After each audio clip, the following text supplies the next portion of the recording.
అందరికీ వాసను చెప్పగా నన్ను పిలిచిన దేవా స్తోత్రము నన్ను కరువని దేవా స్తోత్రము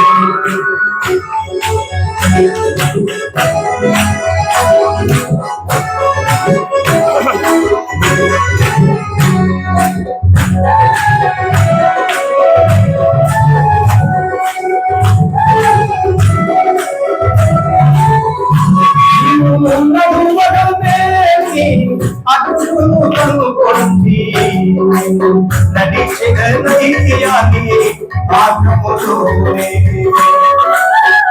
నీవు నడువగలేని అడుగులు కనుగొంది నడిచినయ్యాని ఆత్మలోనే పరుగులు తీసేదా ప్రాణమర్పించదా ఆత్మల కొరకే ప్రాణము పెట్టేదా పరుగులు తీసేదా ప్రాణమర్పించదా ఆత్మల కొరకే ప్రాణము పెట్టేదా నన్ను పిలిచిన దేవా స్తోత్రము నన్ను మరువని దేవా స్తోత్రము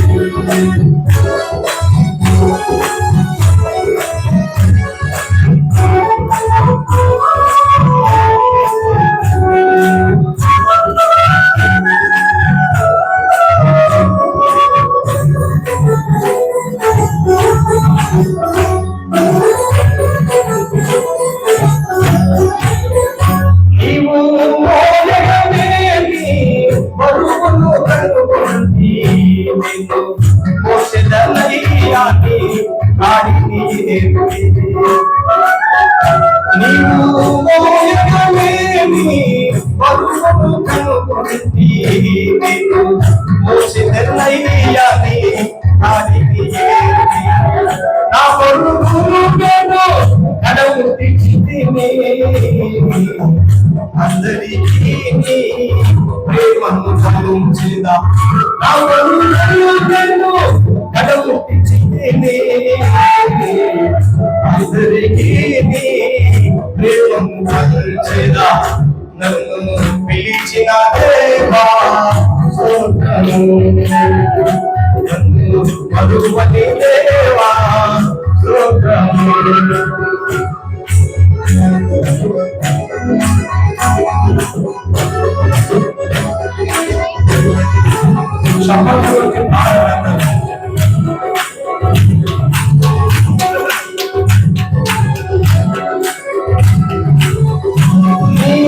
శరీరము చూడగా నలిగిపోయేను చూచినయ్యాని రక్తము కాచగా నీ శరీరము చూడగా నలిగిపోయేను చూచినయ్యాని రక్తము కాచగా మరణము వరకు ప్రార్థన చేసేదా ప్రాణార్పణముగా మోయబడతా మరణము వరకు ప్రార్థన చేసేదా ప్రాణార్పణముగా మోయబడతా నన్ను పిలిచిన దేవా స్తోత్రము నన్ను మరువని దేవా స్తోత్రము నన్ను పిలిచిన దేవా స్తోత్రము నన్ను మరువని దేవా స్తోత్రము నన్ను పిలిచి నా చేయి పట్టుకొని నా అడుగులలోనే అడుగేసెను నన్ను పిలిచి నా చేయి పట్టుకొని అడుగులలోనే అడుగేసెను పిలిచిన దేవా స్తోత్రము నన్ను మరువని దేవా స్తోత్రము హల్లెలూయా దేవునికి స్తోత్రము. హల్లెలూయా. మంచిది. ఈ సమయములు మరి వాక్యాన్ని విందామండి. నేను పాటలు పాడాలంటే బుక్ చూడకోకుండానే 100 పాటలు పాడతాను. నన్ను కానీ ఒక పెద్ద స్టేజ్ మీదకి వదిలిపెడితే బుక్ చూడకుండానే 100 పాటలు పాడతాను. ఎందుకంటే దేవుడి సేవకు నన్ను పిలిచాడు కాబట్టి. ఇప్పుడు రాసినటువంటి పాట మొట్టమొదటిగా దేవుడు మధ్యాహ్నం ఒకరోజు 3 గంటల సమయంలో ఒక దేవదూత వచ్చి నన్ను సేవకి రావాలని పిలిచింది. ఆ ఇంతైనటువంటి పరిస్థితిని చూసి ఈ పాట రాయడం జరిగింది. గమనించండి, ఈరోజు మరి మీ దగ్గరికి రాలేను, ఎందుకంటే మీటింగ్ బిజీ. ఈ చాలా పెద్ద మీటింగ్స్. ఈ మీటింగ్లో మీటింగ్ దగ్గర పడింది కాబట్టి చాలా పరిస్థితులు, చాలా పనులు ఉంటుంది. అట్లాంటి సమయంలో నా అన్నయ్య చెప్పినాడు కనుక ఒకరోజు రావాలి పాస్టర్ గారు అంటే సరే వద్దామని చెప్పి ఈరోజు వచ్చిన. ఇదే రోజు మా మందిరంలో తైలాభిషేకం ఉంది. ఈరోజు నెలలో మొదటి శుక్రవారం కనుక తైలాభిషేక ఆరాధన చేస్తూ ఉన్నాను. అయితే అన్న తైలాభిషేకం ఇదే రోజు ఉంది కదా అంటే, మరి మేము కూడా నెలలో మొదటి శుక్రవారమే ఏర్పాటు చేసాం పాస్టర్ గారు అంటే సరే అని చెప్పి వచ్చినాం. అయితే నేను వచ్చాను కనుక ప్రియులారా, మరి నేను ఒక్కరోజు వస్తే మీకు లాస్ట్ అంటే 3 లక్షలు ఖర్చు వస్తుంది. ఎన్ని లక్షలు చెప్పండి? 3 లక్షలు ఖర్చు వస్తుంది నేను వస్తే. కానీ ఇంతగా ఖర్చు పెట్టి ఎందుకు నేను వస్తానంటే, ఇప్పుడే మీకు 3 లక్షలు ఖర్చు కాదు. ఎందుకంటే అంత విలువైనటువంటి సమయాన్ని మీ దగ్గర కేటాయిస్తున్నప్పుడు మీరు బలపడాలని, అర్థం చేసుకోవాలని, మరొకరికి విశ్వాసం కల్పించాలని, మీరు బలవంతుని చేతిలో బాణాల్లాగా ఉండాలని మా కోరిక. హల్లెలూయా. పోయినసారి కూడా ఇక్కడ మీటింగ్స్ పెట్టినప్పుడు 60 రోజులు ఉపవాస ప్రార్థనలో ఇక్కడ బళ్ళారి మీటింగ్స్ జరిగించాం. అందరూ ఆశ్చర్యపోయారు, అబ్బా ఎంత హైలైట్ అయిందండి మీటింగ్ అన్నారు. ఇప్పుడు కూడా 40 రోజులు ఉపవాస ప్రార్థనలోనే అయ్యగారు పిలిపించారు. మరి నిజంగా మీ దైవ సేవకునికి ఎంతో మంచి ప్రేమ. సేవకులను పిలిపించి వాక్యం చెప్పించి మిమ్మల్ని బలపరచాలని ఆయన ప్రేమ ఎంతో. మరొకసారి అయ్యగారికి నిండు వందనాలు. మరి ఈ సమయంలో తైలాభిషేకం ఎందుకు చేసుకోవాలి, తైలాభిషేకం అంటే ఏంటి అనే దాని గురించి కొంతమంది కొన్ని మాటలు మాట్లాడుతుంటారు. కాబట్టి నేను కొద్ది నిమిషాలు మీకు వాక్యం చెప్తాను. మరి దాన్ని శ్రద్ధగా ఆలకించాలని ప్రేమతో మీకు మనవి. ఒకసారి నిద్రపోయే వాళ్ళు గట్టిగా హల్లెలూయా చెప్పండి. చాలా మంచోళ్ళే. హల్లెలూయా, హల్లెలూయా. మంచిది ప్రియులారా. మరి గమనించండి, నా మాటలు మీకు అర్థమవుతుందో అనుకుంటా. అమ్మా అందరికి అర్థమవుతుందా? ఎందుకంటే నేను ఫస్ట్లో జ్యోతిష్కం చెప్పేటప్పుడు కన్నడలోనే 100 మందికి జ్యోతిష్కం చెప్పేవాడిని. ఒకరికి చెప్పకుండా ఒకరికి చెప్పేవాడిని. అయితే ఇప్పుడు నేను ఆంధ్రాలో ఉన్నాను కనుక కన్నడ మాట్లాడడం ఎప్పుడో సంవత్సరానికి ఒకసారో 6 నెలలకు ఒకసారో ఏదో అట్లా మాట్లాడుతున్నాను. కొన్ని మాటలు మాత్రమే గుర్తుంటున్నాయి. అప్పుడు చెప్పేవాడిని, ఒక వ్యక్తికి ముఖం చూసి జ్యోతిష్కం చెప్పాలంటే ఎడగై ఒలగా ఏకచక్ర, బలగై ఒలగ భాగ్యరేఖ, బెన్నెల్లి నామచక్ర అని చెప్పేవాడిని. చక్రాలు లేవు, పాడలేవు, అబద్ధాలు చెప్పేవాడిని. గమనించండి ప్రియమైన దేవుని బిడ్డలారా, ఈరోజు మరి దేవుని వాక్యంలోకి మనం వెళుతుండగా బైబిల్ గ్రంథంలో సమూయేలు గ్రంథంలోకి వెళదాం. మొదటి సమూయేలు 16వ అధ్యాయము 13వ వాక్యాన్ని చదువుదాం. 16:13. సమూయేలు తైలపు కొమ్మును తీసి వాని సహోదరుల ఎదుట వానికి అభిషేకము చేశాను. హల్లెలూయా.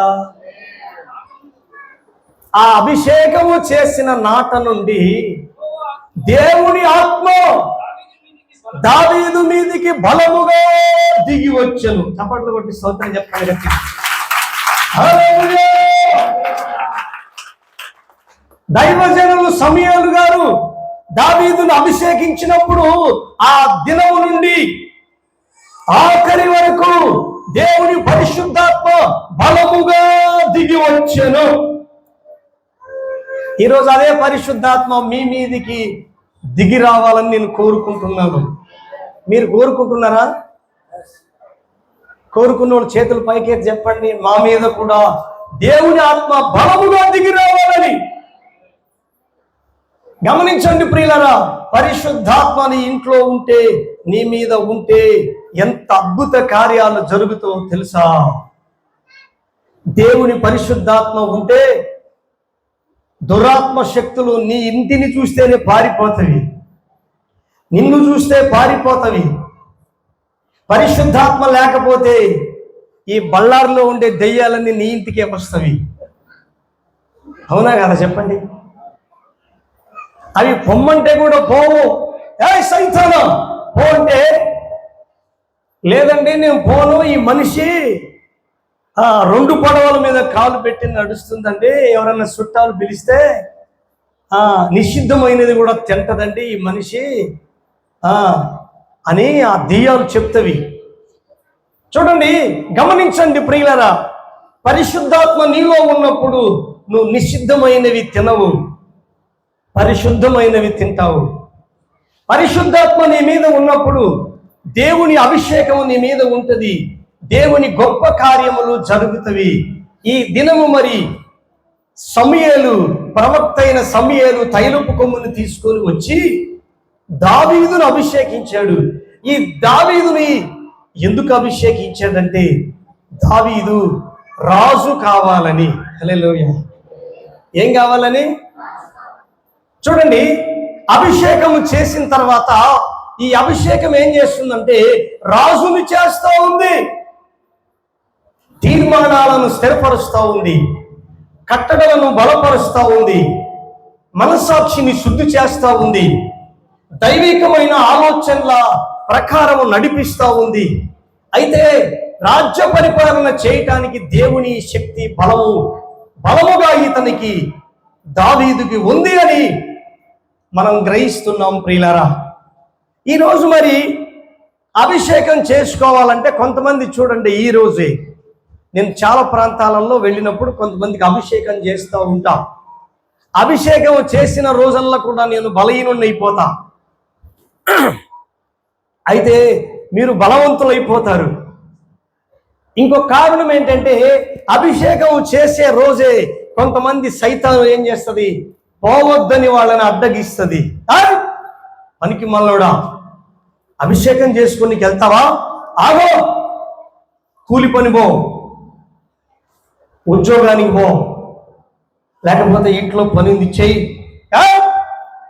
అని సాతానుడు అడ్డుగోడగా నిలబడతాడు. నీ శరీరం కూడా మోసం చేస్తుంది. అభిషేకమా? ఎందుకో కొంతమంది ఉంటారు, అభిషేకం ఎందుకండి అంటారు వాళ్ళు. ఎందుకంటే వాళ్ళు ఈ అనుభవంలో లేరు కాబట్టి. చూడండి, ఇప్పుడు కరెంట్ ఏం చేస్తుంది చెప్పండి? ఆ తీగ దగ్గరికి చేయబోయినా కానీ ఏమనదు, పట్టుకున్నప్పుడు తెలుస్తుంది దాని సంగతి. ఏం చేస్తుంది చెప్పండి? అది చంపేస్తుంది. ఈ పరిశుద్ధాత్మ ఏం చేస్తుందంటే మోషే చూస్తూ ఉండగా అగ్ని మండుతుంది, కానీ పొద కాలిపోలేదు. ఏమైంది చెప్పండి? పొద కాలిపోలేదు, కానీ దేవదూత కనబడతా ఉంది. మోషే ఇంతైనటువంటి పరిస్థితిని చూస్తా ఆశ్చర్యపోయాడు మోషే. దాని అర్థం ఏంటంటే ప్రియులారా, పొద కాలిపోలేదు, కానీ ఆ పొద ఎవరు? మోషే. హల్లెలూయా. పరిశుద్ధాత్మ అగ్ని మోషే మీదికి వచ్చినప్పుడు, లేక నీ మీదికి వచ్చినప్పుడు నీలో ఉండే చీకటి క్రియలన్నీ కాలిపోతవి. పరిశుద్ధాత్మ క్రియలు మాత్రమే పని చేస్తవి నీలో. హల్లెలూయా. కాబట్టి ప్రియులారా, మరి దేవుని అభిషేకం, ఎంతో మంది అభిషేకము ద్వారా వాళ్ళ పాపము కడగబడి పరిశుద్ధులై దేవుని నామాన్ని గణపరుస్తూ ఉన్నారు. బైబిల్ గ్రంథం చెప్తా ఉంది, నీ సంపాదన అంతయు ఇచ్చి బుద్ధిని సంపాదించుకునమని. ఏం కావాలి? ముందు బుద్ధి, జ్ఞానం కావాలి, దేవుని పరిశుద్ధత కావాలి. ప్రియమైన దేవుని బిడ్డలారా, మరి ఈ అభిషేకము చేసినప్పటి నుండి దావీదు మీదకి ఏమొచ్చిందంట? మరొకసారి చదవండి ఆ మాటను. సమూయేలు తైలపు కొమ్ము తీసి, మైకు తీసుకొని చదువులే, వాని సహోదరుల ఎదుట వానికి అభిషేకము చేసెను. ఆ నాట నుండి దేవుని ఆత్మ దావీదు మీదికి బలముగా వచ్చెను.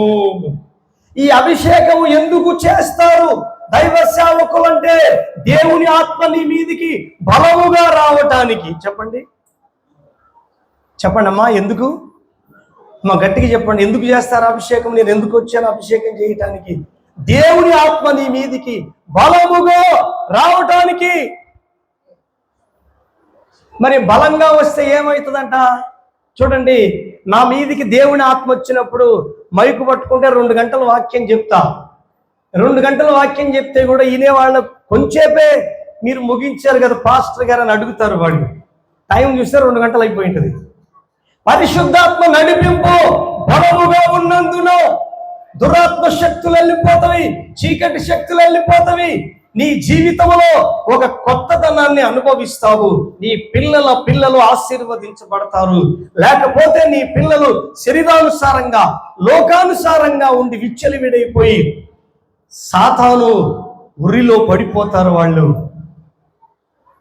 చాలా మంది నాతో చెప్పే మాట ఏంటంటే, పాస్టర్ గారు మా పిల్లలు మాట వినట్లేదండి. నీకే నువ్వే మాట వినవు, నీ పిల్లలు ఎందుకు మాట వింటారు? నువ్వు దేవుని మాట విన్నావా? ఇప్పుడు వినండి, మీ తలలు పైకెత్తుంచండి. మాట వినకపోవడమే పాపం. అమ్మా చెప్పండి అమ్మా, మీరు పెద్ద పెద్ద పాపాలు చేయాల్సిన అక్కర్లేదు. దేవుని మాట వినకపోవడమే పాపము. అందుకే సమూయేలు అంటాడు, పోటేళ్ల క్రొవ్వును అర్పించుట కంటే, నీవు బలులు అర్పించుట కంటే మాట వింటే శ్రేష్టం. చెప్పండి. ఇంతకుముందు నేను జ్యోతిష్కాలు చెప్పేటప్పుడు మాట వినకపోతే ఏం చేసేవాడినో తెలుసా? మీ తలలు పైకెత్తుంచండి. కొంతమంది అంతరం వేసిన తర్వాత చిన్న చిన్న అంతరాలు ఉంటాయి, ఇంత చిన్నదేనా అని అడిగేవాళ్ళు. వాళ్ళు ఇంత చిన్న అంతరమేనా నాకు వేసేదంటే వాళ్ళకి ఇంతలా అంతరం వేయాలి. ఏదో ఒకటి వెతుక్కొని వచ్చి లావంతరం వేసేవాడిని. వేసిన తర్వాత కూడా మళ్ళీ నాకు బాగా కాలేదండి, ఒకటి బాగయింది, ఇంకొకటి కావాలా, మళ్ళీ అంతరమే అని వచ్చేవాళ్ళు నా దగ్గరికి. అప్పుడు వచ్చినప్పుడు నేను అనుకునేవాడిని, వీళ్ళు ఇంకొకసారి నా దగ్గరికి రాకూడదంటే ఏం చేయాలని పైలో బూడిద తీసుకురామని చెప్పేవాడిని. ఒక పిడికెడు నుగ్గు బూడిద తెలుసు కదా, నుగ్గులు మంట పెడితే బూడిద వస్తుంది. పైలో ఆ బూడిద తీసుకురామని చెప్పి నా చేతిలో పెట్టమని చెప్పేవాడిని. ఆ బూడిది నా చేతిలో పెట్టిన తర్వాత నేను మంత్రాలు చేసేవాడిని. నా మంత్రాలు మీకు తెలుసు కదా. సుపి ఓం హ్రీం ఓం హ్రీం జటస్థానం జమ్మిరి మాకాళి సుపి సుపి సుపి కర నందన విజయ మజయ వికృత ఏళుంబి సుపి అని ఉఫ్ఫని ఊదేవాడిని వాళ్ళ కళ్ళల్లోకి. వాళ్ళు బాగా చూస్తున్నప్పుడు ఉఫ్ఫని ఊదితే ఆ బూడిది కళ్ళ నిండా పడేది. కేకలేసేవాళ్ళు. ఈ బూడిది కళ్ళ నిండా పడినప్పుడు మళ్ళీ నేను ఏం చేసేవాడిని తెలుసా? జుట్టు పట్టుకొని వంపి 4 దెబ్బలు ఈపుల మీద కొట్టేవాడిని. ఎందుకంటే కొట్టనీకి ఎప్పుడు దొరకరు కదా అని. దొరికినప్పుడే కొట్టాలా అని 4 దెబ్బలు కొట్టి, అరిస్తే అంతరం పని చేయదు, తిరిగి చూడకుండా ఇంటికి వెళ్ళిపోమని చెప్పేవాడిని. వాళ్ళు ఏం చేసేవాళ్ళు తెలుసా? మళ్ళొక్కసారి వెళితే బూడిది మా కళ్ళల్లో వేస్తాడని వచ్చేవాళ్ళు కాదు. ఇంకా గమనించండి ప్రియులారా, ఇప్పుడు దేవుడు ఏం చేస్తున్నాడంటే నేనే అనుకున్న నేనే పెద్ద స్వామిని, గురువుని, పెద్ద మంత్రకాడిని, నాకు అన్నీ తెలుసు అనుకున్నాను. నేను చేసిన అంతరాలన్నీ పాపమని, శాపమని ఈరోజు నాకు అర్థమైపోయింది ప్రియులారా. హల్లెలూయా, హల్లెలూయా. కాబట్టి ఇప్పుడు మనం బైబిల్ గ్రంథంలో మొదటి రాజుల గ్రంథము 1వ అధ్యాయము 39వ వాక్యాన్ని చదువుదాం. మొదటి రాజుల గ్రంథము 1వ అధ్యాయము 39. త్వరగా చదవండి.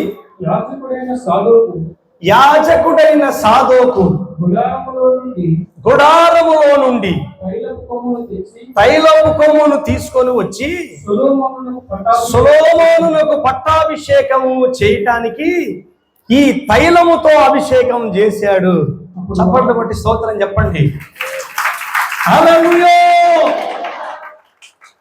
అప్పుడు బాకా ఊదగా కూడిన జనులందరూ రాజైన సొలొమోను చిరంజీవి, చెప్పండి ఏ జీవి అంట? చిరంజీవి. ఈ రోజుల్లో కొంతమంది పేర్లు పెట్టుకుంటారు చిరంజీవి. ఆ పేరు ఎవరిదో తెలుసా? బైబిల్లో ఉంది. ఈ భూలోకములో ఉండే చాలా మంది పేర్లు ఎవరో తెలుసా? జీవము గల దేవునివే, కానీ వాళ్ళకి తెలియదు. గమనించండి, దేవుడు ఒక్కడే ఆకాశమందు ఉన్నాడు. రామాయణము, భారతము, చామవేదము, చతుర్వేదము, ఋగ్వేదము, కాలజ్ఞానము, శివపురాణము, తాన్య మహాబ్రాహ్మణము, ద్వాదశ లింగక్షేత్రము, సమస్త గ్రంథాలలో ఒక్కడే దేవుడు, ఆ ఒక్కడే ఆకాశమందు ఉన్నాడు. ఆ ఒక్కడే నీకు పిల్లల్ని ఇచ్చినవాడు, నీకు గర్భఫలం ఇచ్చాడు, భూఫలం ఇచ్చాడు, నీకు ఆవిష్కాలం ఇచ్చాడు, ఆరోగ్యాన్ని ఇచ్చాడు. ఆ జీవము గల దేవుణ్ణి నువ్వు గుర్తు చేసుకోకుండా ఉంటే ఎట్లా? ఈ తైలాభిషేకం ఏం చేస్తుందంట? నిన్ను రాజునిగా చేస్తుంది. అమ్మా గట్టిగా చెప్పండి. నిన్ను రాణినిగా చేస్తా ఉంది. చెప్పండి. నిన్ను రాజుగా చేస్తా ఉంది. తైలాభిషేకం ఏం చేస్తాడు చెప్పండి? రాజుకు పట్టాభిషేకము చేయాలంటే యాజకుడైన సాదోకు తైలపు కొమ్మును తీసుకొని వచ్చి అభిషేకం చేశాడు. గమనించండి ప్రియులారా, ఈ అభిషేకం వలన ఇప్పుడు నేను చెప్పగలుగుతున్న ధైర్యంగా, నేను ప్రయాణంలో వెళుతున్నప్పుడు, కూర్చున్నప్పుడు, పడుకున్నప్పుడు, ఎక్కడికి వెళ్ళినా కానీ ఆయన జ్ఞానంతో పాటలు వ్రాయిస్తూ ఉన్నాడు. ఆయన చెప్తా ఉన్నాడు ఫలానా పాట రాయాలని చెప్పి. ఆ మధ్యకాలంలో ఒక క్యాసెట్ చేయాలి, ఒక పాటని 3 సంవత్సరాల వరకు ఆపేసిన. ఎందుకంటే అది చాలా పెద్ద పాట, చాలా రుచి కలిగినటువంటి రాగం, దానికి ఎంతో మధురముగా ఉంటుంది ఆ పాట. ఒక పల్లవి, ఒక చరణం రాసిన 3 సంవత్సరాలు అక్కడ పెట్టేసిన. ఎందుకంటే దానికి చరణాలు రాయాలంటే నాతో కాదు నాయన అని చెప్పి 3 సంవత్సరాల తర్వాత దేవుడే ఒకరోజు రాత్రి ఈ పాటకు ఈ చరణాలు రాయమని నాకు చూపించాడు ఆయన. హల్లెలూయా. అప్పుడు ఆ పాటని రాసిన తర్వాత CD ఆల్బమ్స్లోకి పంపిస్తే ఎంత మధురంగా ఉందో తెలుసా ఆ పాట. ఇక్కడ కర్ణాటక వెళ్ళి, ఇక్కడ కర్ణాటక సీమక్క భద్రావతి దగ్గర దాన్ని షూటింగ్ చేశాం. పెద్ద పెద్ద గట్ల మీద, ఆ సముద్రం ఒడ్డున, ఆ తోటలలో దాన్ని షూటింగ్ చేసాం. ఎలా ఉంటుందంటే ఆ పాట అంత మధురముగా ఉంటుంది. చూడండి, ఆ దేవుడిచ్చినటువంటి ఆ మధురమైనటువంటి రాగం. ఆకాశమందున భూదిగంతములోన నీవుగాక వేరెవరు నీకు సాటి లేరెవరు లేరెవరు. ఆకాశమందున భూదిగంతములోన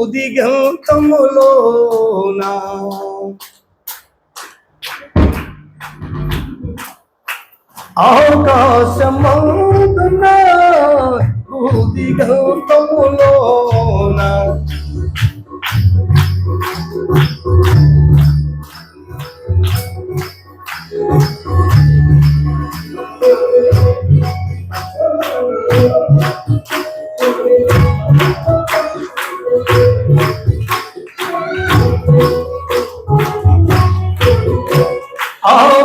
ఆకాశమందున భూదిగంతములోన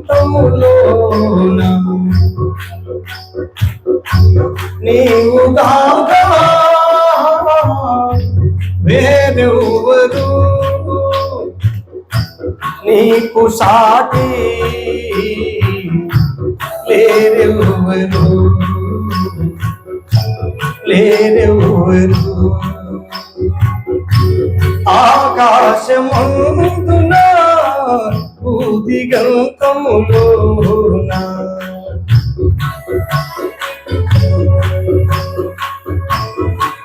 కొట్టండి గట్టిగా చప్పట్లు కొట్టండి అమ్మా.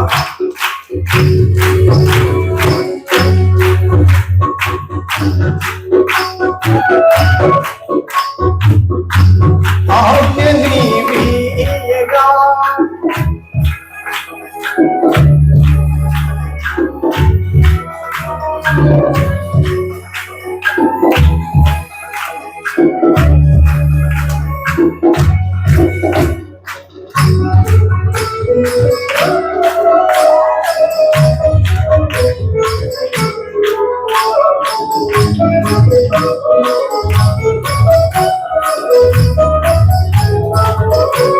ఆజ్ఞ నీవీయగా నీ మాటతోనే సృష్టిని నిర్మించినావు. ఆజ్ఞ నీవీయగా నీ మాటతోనే సృష్టిని నిర్మించినావు. నీటికి ద్రాక్ష రసముగా మార్చి వేల మందికి ఆహారం ఇచ్చి వారికి జీవము పోసినావు.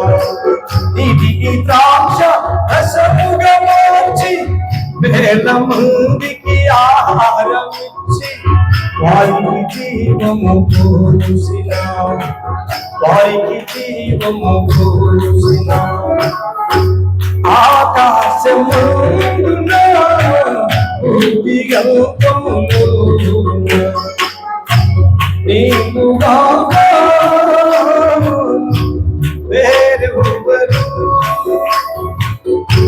నీకు సాటి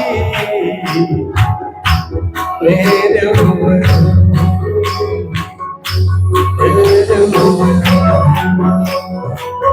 ఆమేన్. గమనించండి ప్రియులారా, దేవుని వాక్యము చాలా బలము కలిగినది. ఎంత బలమైంది చెప్పండి. దేవుడు ఏమన్నాడు తెలుసా? ఆకాశము కలుగునుగాక. కలిగిందా లేదా చెప్పండి? ఆకాశం కలిగిందా లేదా చెప్పండి. ఎంతమంది నమ్ముతున్నారు? దేవుని మాట ద్వారా ఆకాశము కలిగింది అనే వాళ్ళు చేతులు పైకెత్తి చెప్పండి. భూమి కలుగునుగాక అన్నాడు, కలిగింది. దేవుని వాక్యము ద్వారా ప్రకటన చేయుచుండగా నీ శాపం పోతుంది, నీ తాతల తండ్రుల శాపం పోతుంది, నీ పాపం పోతుంది. నిన్ను బలవంతుని చేతిలో బాణం లాగా చేస్తాడా? బలవంతుని చేతిలో బాణం ఎలా ఉంటుంది చెప్పండి? ఎలా ఉంటుంది చెప్పండి? బాణం తెలుసా మీకు? ఇట్లా కొట్టినప్పుడు చిన్నగా పోయి గుచ్చుకుంటుందే, ఒక్క దెబ్బకే దూసుకొని అవతలకి వెళ్ళిపోద్ది. మనోళ్ళు కూడా బలవంతుని చేతిలో బాణాల్లాగానే ఉంటారు. అమ్మా మీ తలలు పైకెత్తి ఉంచండి. చూడండి, ఇంటి పక్కల వాళ్ళతో కొట్లాడటానికి మాత్రం బాణాల్లాగే ఉంటారు. ఏమా ఏం అట్లా కొట్లాడుతున్నావు అంటే, అన్నా నువ్వు ఊరుకోనా అంటే నేను ఊరుకోవాలంట. అమ్మా చూశాను, ఎలా ఊరుకుంటానమ్మా అట్లా కొట్లాడితే ఎట్లంటే అన్నా ఒక్కసారి 2 సార్లు 3 సార్లు చూశానన్నా, ఇంకా చూడనన్నా. గమనించండి ప్రియులరా. అయితే ఈ సమయంలో దేవుని పరిశుద్ధత లేకపోతే లోకానుసారమైనటువంటి పద్ధతిలో నువ్వు బ్రతుకుతావు. అది ఘనత కాదు, అది నీకు మహిమ కాదు, దేవునికి కూడా మహిమ కాదు. అందుకని దైవజనుడు గుడారంలో నుంచి వచ్చి తైలముతో అభిషేకించగా సొలొమోనుకు పట్టాభిషేకము వచ్చేసింది. అందరూ సొలొమోను రాజు చిరంజీవివై ఉందువుగా కానీ వారు దీవించారు ప్రియులరా. అయితే ఈరోజు మరి నువ్వు ఎలా ఉండాలి అంటే చిరంజీవివై అంటే దాని అర్థం ఏంటంటే, చిరంజీవి అంటే దీర్ఘాయుష్య కలిగి సుఖజీవము కలిగి దేవుని సంతోషములో నువ్వు వర్ధిల్లాలనేటువంటి మాటను వాళ్ళు మాట్లాడుతూ ఉన్నారు. అందుకే సొలొమోను రాజు మంచి పరిపాలన చేశాడు. చప్పట్లు కొట్టి స్తోత్రం చెప్పండి. సొలొమోను మంచి రాజు అయ్యాడు, మంచి జ్ఞానవంతుడయ్యాడు, మంచి ప్రేమ కలిగిన వాడయ్యాడు. నీలో ఏముంది మరి ఈరోజు చెప్పండి? కొంతమందిలో ప్రేమ ఉండదు, జాలి ఉండదు, మమకారం ఉండదు. కొంతమంది ఇలాంటి యవ్వనస్తులు అంటే అందరూ కాదు, కొంతమంది వాళ్ళమ్మ అమ్మాయి ప్రార్థన చేయిపోతే నువ్వు చేయిపో, ఇంత పొద్దు పండుకుంటున్నావు అంటే ఊరుకోను అని. అంటే మీరు ఏమనుకో, చాలా పొద్దు పడుకుంటుంది, పడుకుంటే వాళ్ళ అమ్మ ఏమంటారు చెప్పండి? సోమరిదానా అనదా చెప్పండి? సోమరులు పనికిరారు. బైబిల్లో దేవుడు చెప్తూ ఉన్నాడు చురుకుగా ఉండాలంట. చెప్పండి, చురుకుగా ఉండాలనా బద్ధకంగా ఉండాలనా? బద్ధకముగా పనిచేసే వాళ్ళు దరిద్రులు అవుతారంట, శ్రద్ధ కలిగిన వాళ్ళు ఐశ్వర్యవంతులు అవుతారంట. ప్రియులారా చూడండి, కొన్ని సంఘాలుగా నేను వెళితే వాళ్ళు ఎలా ఉంటారంటే డల్లుగా ఉంటారు. చెప్పండి, ఎలా ఉంటారు? పాట పాడినా డల్లుగా, దేవుని మాట్లాడాలంటే డల్లుగా.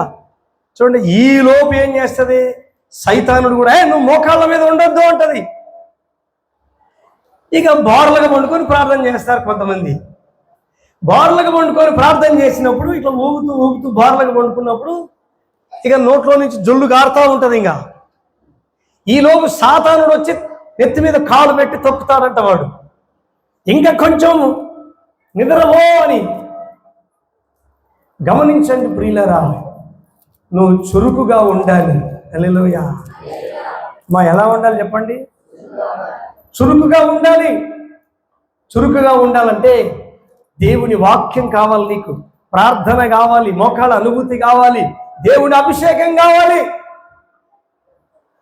మంచి దైవ సేవకుడిని దేవుడు నీకు ఇచ్చింటే నువ్వు ఇంకా బద్ధకంగా ఉంటే ఎట్లా?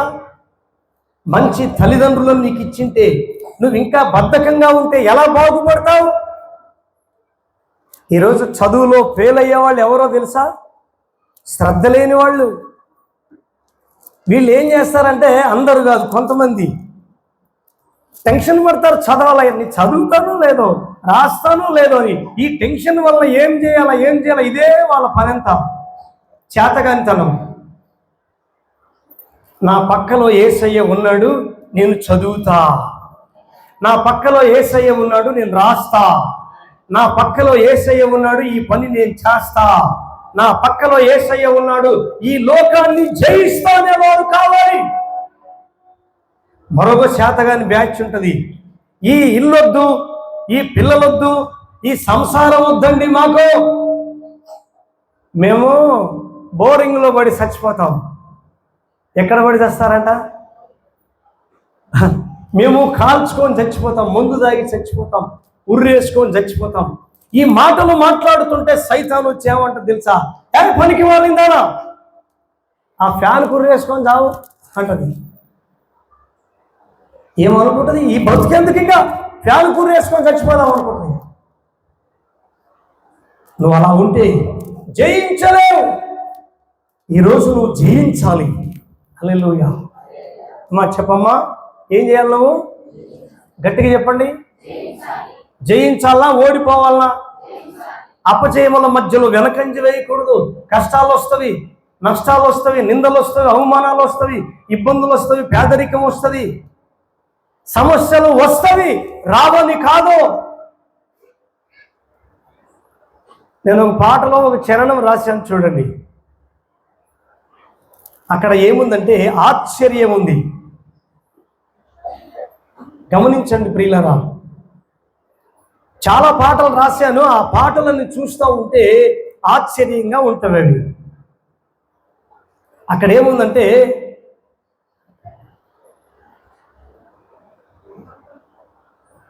విరిగిన రొట్టెనై నీ చేతిలోనా, విరిగిన రొట్టెనై అందరికి నేను ఆహారమగుటకు నేనుందునో యేసయ్యా. ఒక 2 గంటలు ఏడ్చి పాట రాశాను. హల్లెలూయా. నేనుందునో యేసయ్యా, నీ సన్నిధిలో నేనుందునో యేసయ్యా.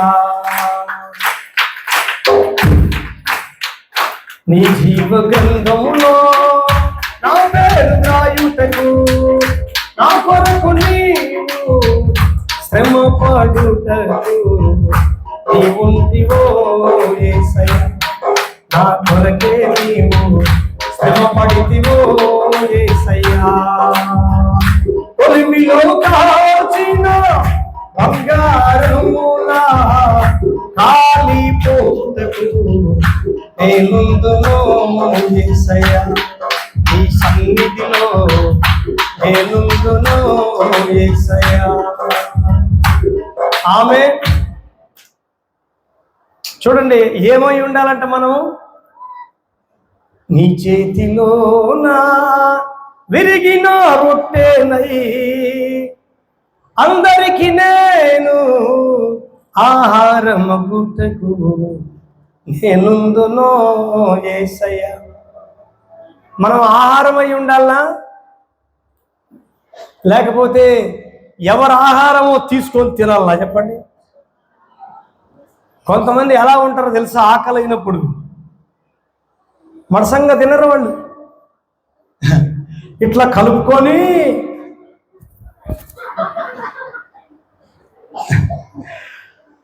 ఎందుకంటే దొరుకుతుందో లేదో ప్రార్థన కూడా చేసుకోరు వాళ్ళు. గమనించండి, ప్రార్థన చేసుకోకుండా భోజనం తినేవాళ్ళు ఎలాంటి వాళ్ళు అంటే తెలుసా? చెప్తాను వినండి, మీ తలను పైకెత్తుంచండి. ప్రార్థన చేసుకోకుండా ఎవరైనా అన్నం తినేవాళ్ళు ఉంటే చేతులు పైకెత్తి చెప్పరా? చేసుకోకుండా ఆహా మీరు చూడనీకే. గమనించండి, ప్రార్థన చేసుకోకుండా అన్నం తింటే కనుక చచ్చిపోయిన శవాన్ని పెరుక్కొని తిన్నట్టంట. అర్థమవుతుంది మీకు? అందుకని దేవుడు అన్నాడు, నువ్వు ఆకలి కొని ఉన్నప్పుడు నీ ఆహారం మరొకరికి పెట్టు. ధర్మం చేసేది నేర్చుకోవాలంటమ్మా. చెప్పండి అమ్మా.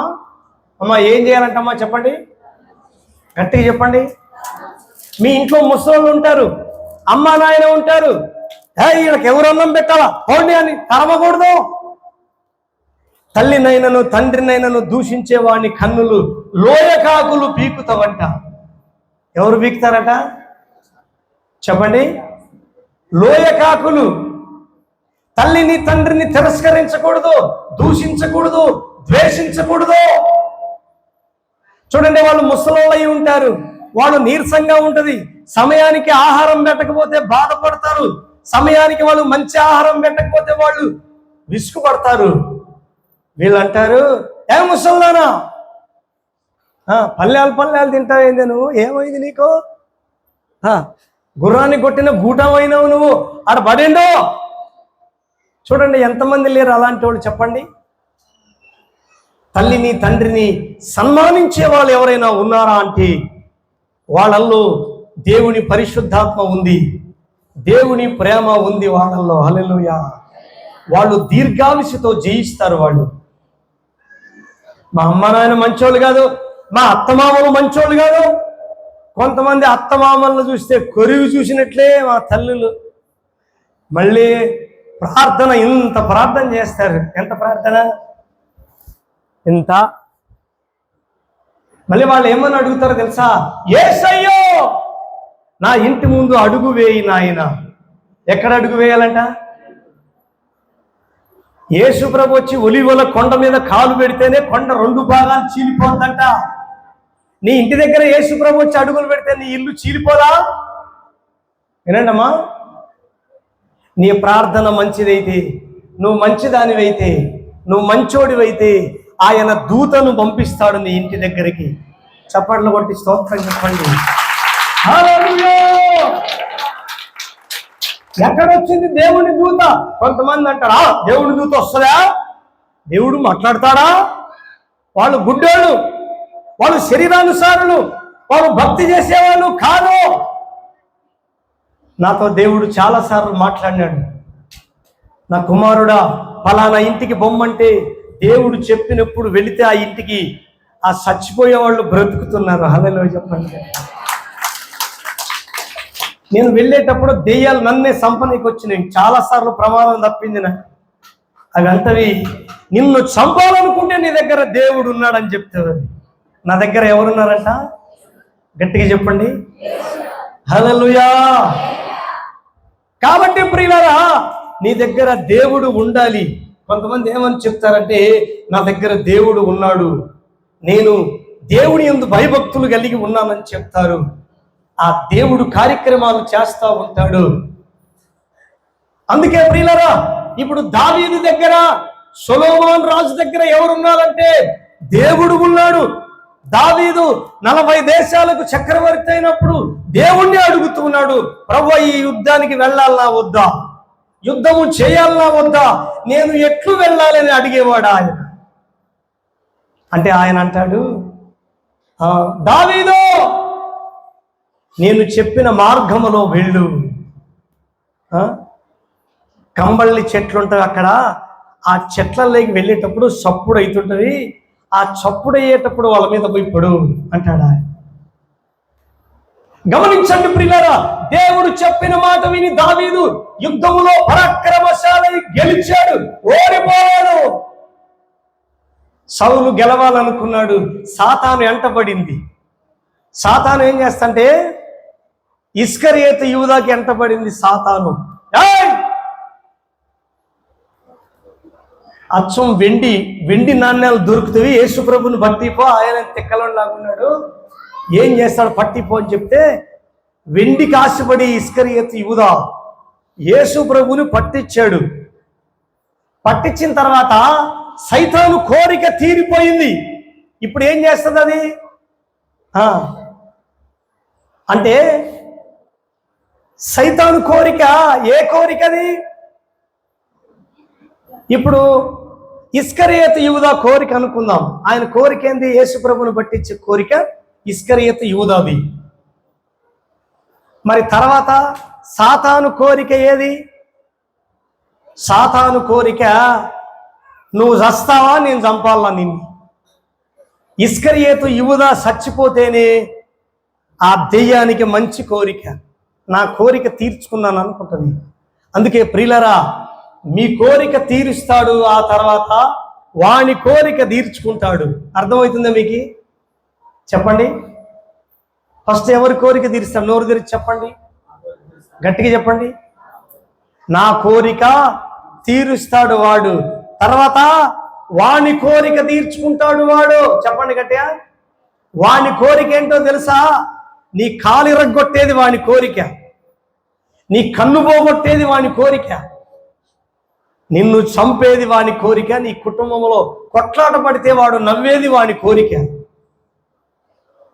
గమనించండి ప్రియులరా, ఈ సమయంలో దేవుని వాక్యాన్ని వింటున్న సహోదరుడు, సహోదరి, దేవుని యందు భయభక్తులు కలిగి ఆయన అభిషేకాన్ని పొందటానికి అర్హుడు అయి ఉన్నావా లేదా? ఎంతమంది అర్హత కలిగి ఉన్నారో చేతులు పైకెత్తి చెప్పరా. ఆయన అభిషేకం తీసుకోవటానికి నేను అర్హుడనై ఉన్నాను, అర్హురాలనై ఉన్నాను అన్న వాళ్ళ చేతుల పైకి ఎత్తి చెప్పండి అమ్మా. మీకు ఇంకా అర్హత లేదా? మీకు లేదమ్మా ఇంకా? మీ చేతులు ఇంటి దగ్గర పెట్టొచ్చినారా? గట్టిగా చేతులు పైకి ఎత్తి చెప్పండి.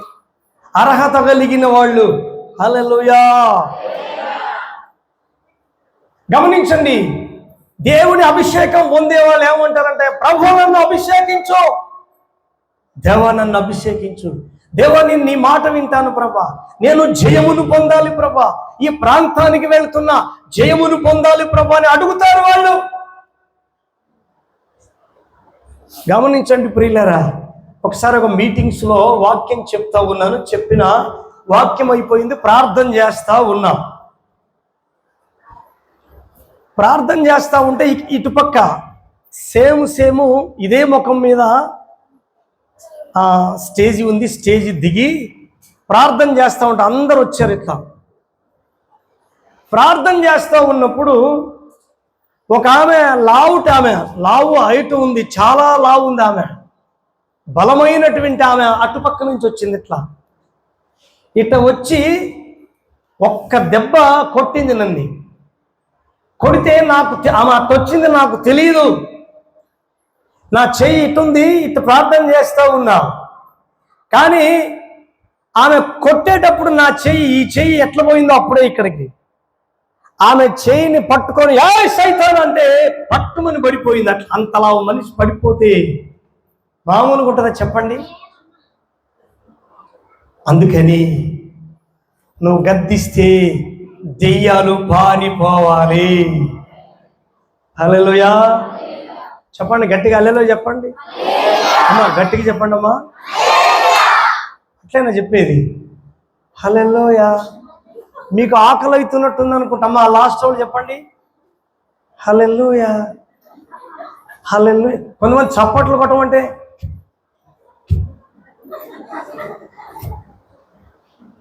అట్లా కొడితే ఎట్లమ్మా చెప్పండి?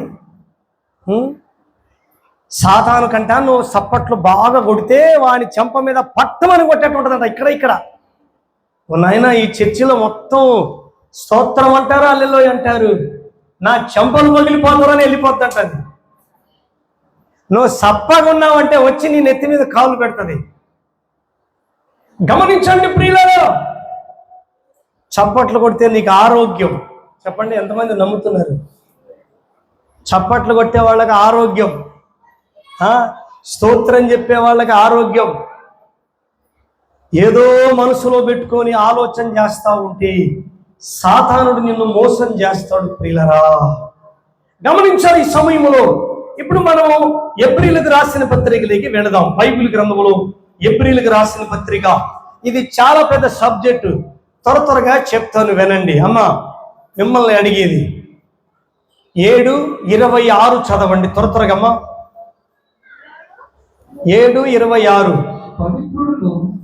పవిత్రుడను నిర్దోషి అయిన దేవుడు, నిష్కల్మషుడైన దేవుడు పాపులలో చేరక ప్రత్యేకముగా నీతో ఉన్నవాడు ఆకాశ మండలము కంటే మిక్కిలి హెచ్చైన వాడు గనుక ఇట్టి ప్రధాన యాజకుడు మనకు సరిపోయిన వాడు. హల్లెలూయా చెప్పండి, గట్టిగా హల్లెలూయా చెప్పండి. హల్లెలూయా. ఇట్టి ప్రధాన యాజకుడు మనకు సరిపోయిన వాడు. కానీ మొట్టమొదటి యాజకుడు ఎవరో చెప్పండి అమ్మా, చెప్పండి అమ్మా. మొట్టమొదటి యాజకుడు ఎవరు చెప్పండి? ఇంకా నేర్చుకోలేదా మీరు? చెప్పండి. మొట్టమొదటి యాజకుడు, ప్రధాన యాజకుడు యేసుక్రీస్తు ప్రభుల వారు. చెప్పండి. ఆయన పాపులలో చేరలేదు, పరిశుద్ధుడిగా ఉన్నాడు. ఇట్టి ప్రధాన యాజకుడు మనకు సరిపోయిన వాడు. నేను చెప్తాను వినండి. దేవుళ్ళందరిని చూశాను, ఎవరు సరిపోలేదు నాకు. యేసుక్రీస్తు సరిపోయాడు. హల్లెలూయా. బైబిల్లో వెతుకుతా ఉంటే నేను ఆ చెట్టు మీద ఆకులు ఎన్ని ఉండవు ఎంచాలనుకునేవాడిని. వినండి, గమనించండి ప్రియులారా, నేను 10 గంటలు 10 వాక్యాలు చెప్తా బైబిల్ చూడకుండానే. చెప్పండి అమ్మా. బైబిల్ చూడకుండానే 10 గంటలు మాట్లాడతా. ఒక గంట ఒక వాక్యం. నా చదువు ఎంతో తెలుసా? 1వ క్లాస్ పూర్తి కాలేదు. వినండి, ఏం కాలేదు? 1వ క్లాస్ పూర్తి కాలేదు. ఆలు మాత్రమే బండి రావరకు ఆగిపోయింది నా చదువు. అడవిలో ఆవులు గొర్రెలు కాసేవని. గమనించండి ప్రియులారా, ఈరోజు నేను ఎందుకు ఇలా మాట్లాడుతున్నానంటే నా యేసయ్య మాట్లాడిస్తుంటేనే మాట్లాడుతూ ఉన్నాను. హల్లెలూయా. ఆయన వాక్కు ద్వారా బలం ఉంది. ఈ మధ్యకాలంలో పెద్ద బిషప్ గారు అంటున్నారు, పాస్టర్ గారు మీరు రాసిన పాటలలో వాక్యము ఉంది, మీరు పాడండి. వాక్యము చాలా బలమైనది. ప్రజల జీవితాలలో కార్యములు జరుగుతవి, స్వస్థత జరుగుద్ది, చనిపోయేవారు బ్రతుకుతారు. ఆశ్చర్యం అనిపించిందండి. ఆయన అడిగాడు, పాట పాడు మత్తయ్య అన్నాడు. అబ్బా మీరు ఈ పాట భలే రాశారు కదా పాస్టర్ గారు, పాడండి అంటే నాకు గనక చెప్తే వెంటనే పాడేస్తా, ఆగను. ప్రేమ లేని వాడనైతే వ్యర్థుడను, నేను ప్రేమ లేని వాడనైతే వ్యర్థుడను. ప్రేమ లేని వాడనైతే మ్రోగేడి కంచువలే నేను. ఆమేన్. చప్పట్లు ఏం కొట్టద్దండి, ఒక్క చరణం మీకు బాడి వినిపిస్తా. ప్రేమను కలిగి ఉంటే సమర్థుడను, నేను సాత్వికుడను. ప్రేమను కలిగి ఉంటే సమర్థుడను, నేను సాత్వికుడను. ప్రేమ లేని వాడనైతే వ్యర్థుడను, నేను ప్రేమ లేని వాడనైతే వ్యర్థుడను. యేసు ప్రేమ కలిగి ఉంటే జీవపు ఊటవలే నేను. ఆమేన్. ఏ ప్రేమ కలిగి ఉండాలమ్మా? అమ్మ గట్టిగా చెప్పండి అమ్మా, చేతులు పైకెత్తి చెప్పండి అమ్మా. చేతులు తెచ్చారా, ఇంటికాడ మీరు తెచ్చారు? గట్టిగా చెప్పండి. మీకు అర్థమవుతుందా లేదా? యేసు ప్రేమ ఎంతమంది కలిగి ఉన్నారు చెప్పండి, చెప్పండి, గట్టిగా చెప్పండి. హల్లెలూయా. యేసు ప్రేమ కలిగి ఉంటే ఎట్లా కొట్లాడితివి అమ్మా? యేసు ప్రేమ కలిగి ఉంటే ఎందుకు దేవుని మీద సనుక్కొంటివి? యేసు ప్రేమ కలిగి ఉంటే ఎందుకు ఇంకా నిర్లక్ష్యనగా ఉన్నావు? చూడండి, ఈ చరణంలో ఏముందంటే, యేసు ప్రేమ కలిగి ఉంటే జీవపు ఊటవలే నేను. ఏ ఊట అంట? గట్టిగా చెప్పండమ్మా. జీవపు ఊటవలే నేను, గలగల పారే చలయేరుల నేను.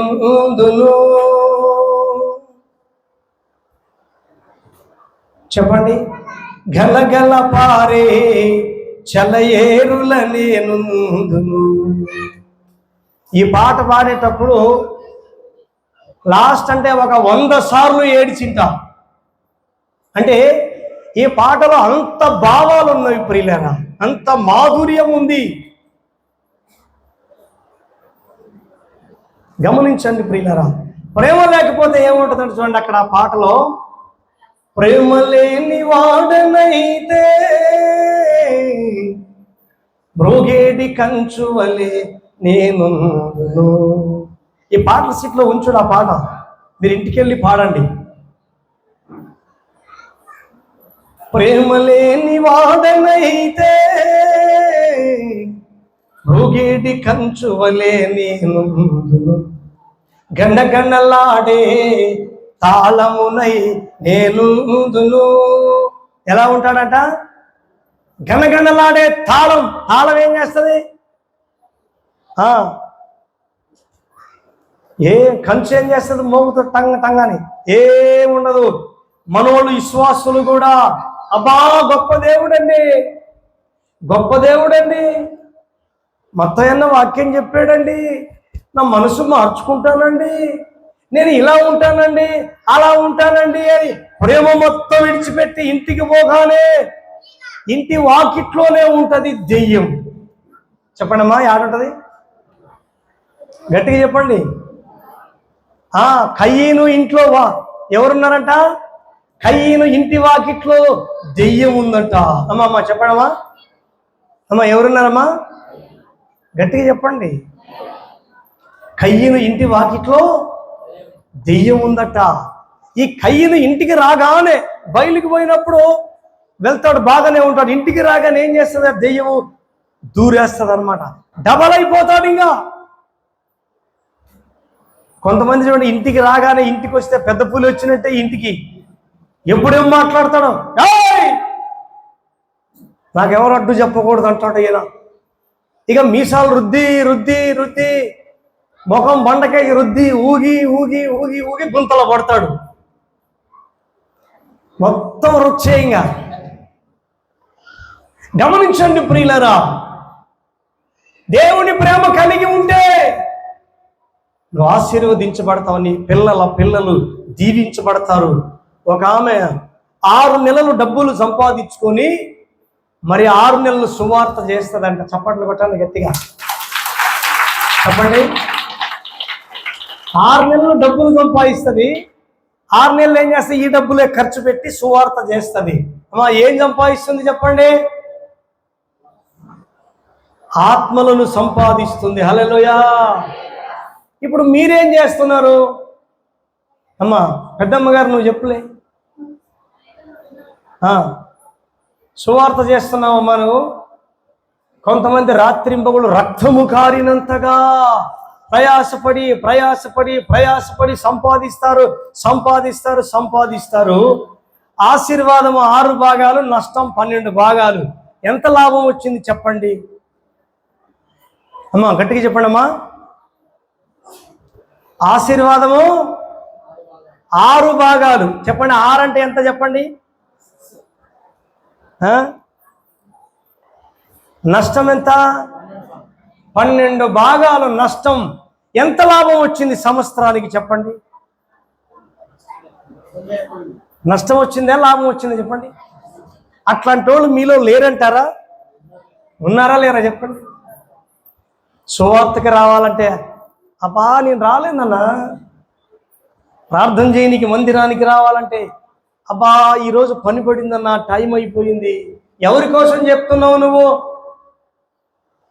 టైం అయ్యి ఎందుకు వస్తున్నావు నువ్వు? ప్రార్థనకు వచ్చేది నీ కోసం, దేవుణ్ణి ఆరాధించేది నీ కోసం, దేవుణ్ణి మహిమపరిచేది నీ కోసం, నీ కోసం, నీ పిల్లల కోసమే. ప్రియమైన దేవుని బిడ్డలారా, నిన్ను బట్టి మరికొంతమంది మారాలి. చెప్పండి. నా ఇల్లు, నా పిల్లలు, నా ఉద్యోగము, నాదంటే ఎదటి వాళ్ళకి ఏమి ప్రేమను పంచుతావు? ఎదటి వాళ్ళకి ఏమని సువార్త చెప్తావు? ఎదటి వాళ్ళ క్షేమాన్ని ఎప్పుడు చూస్తావు?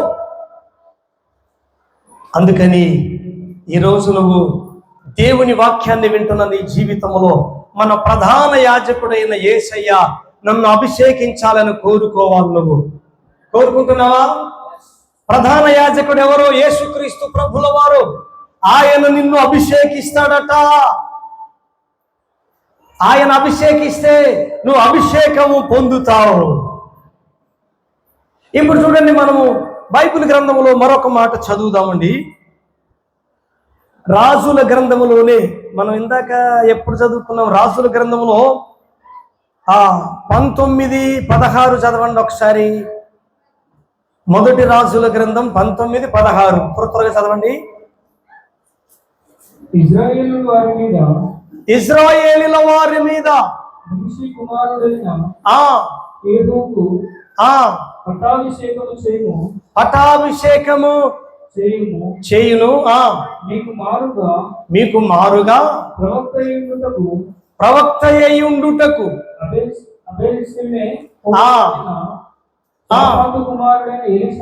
ఎలీషాకు అభిషేకము చేయబడెను. హల్లెలూయా. కొట్టండి గట్టిగా చప్పట్లు కొట్టి స్తోత్రం చెప్పండి. హల్లెలూయా.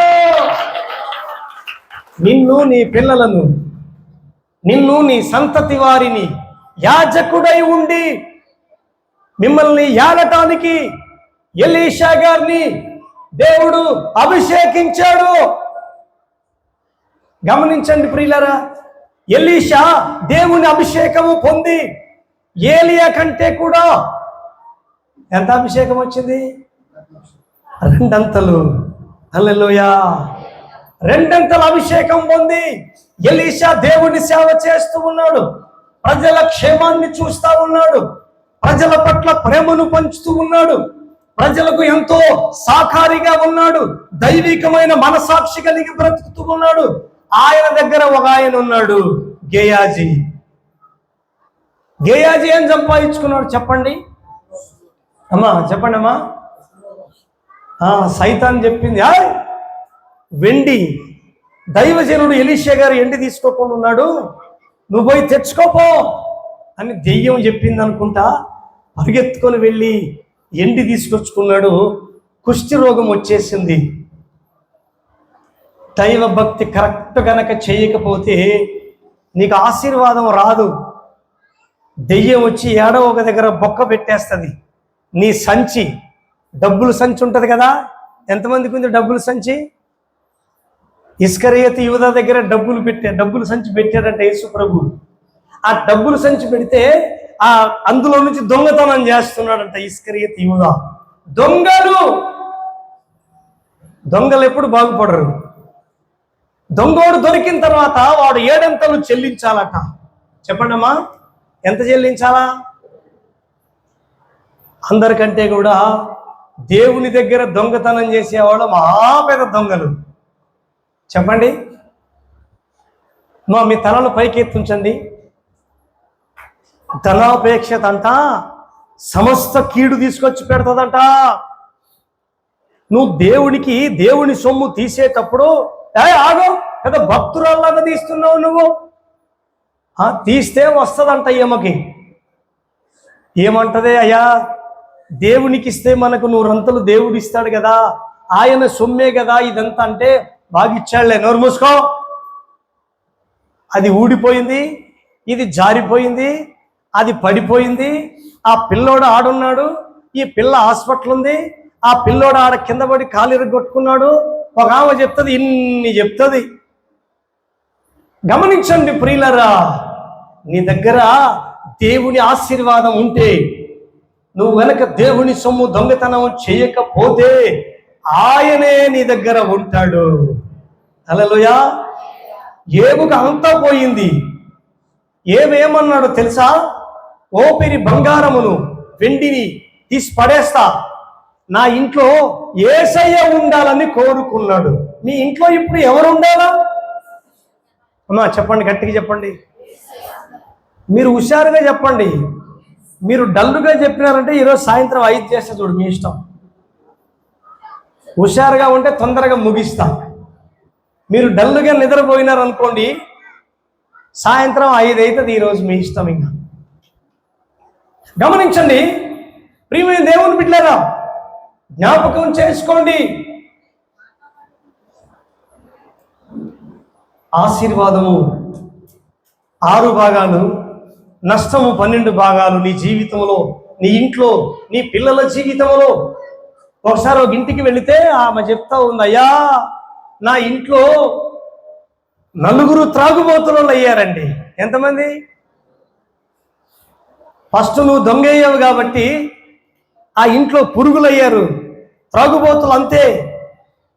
యేసయ్యని గనక నువ్వు నీ ఇంట్లోకి పిలిస్తే ఎట్లాంటి వాళ్ళైనా మారిపోతారు. హల్లెలూయా చెప్పండి గట్టిగా. హల్లెలూయా.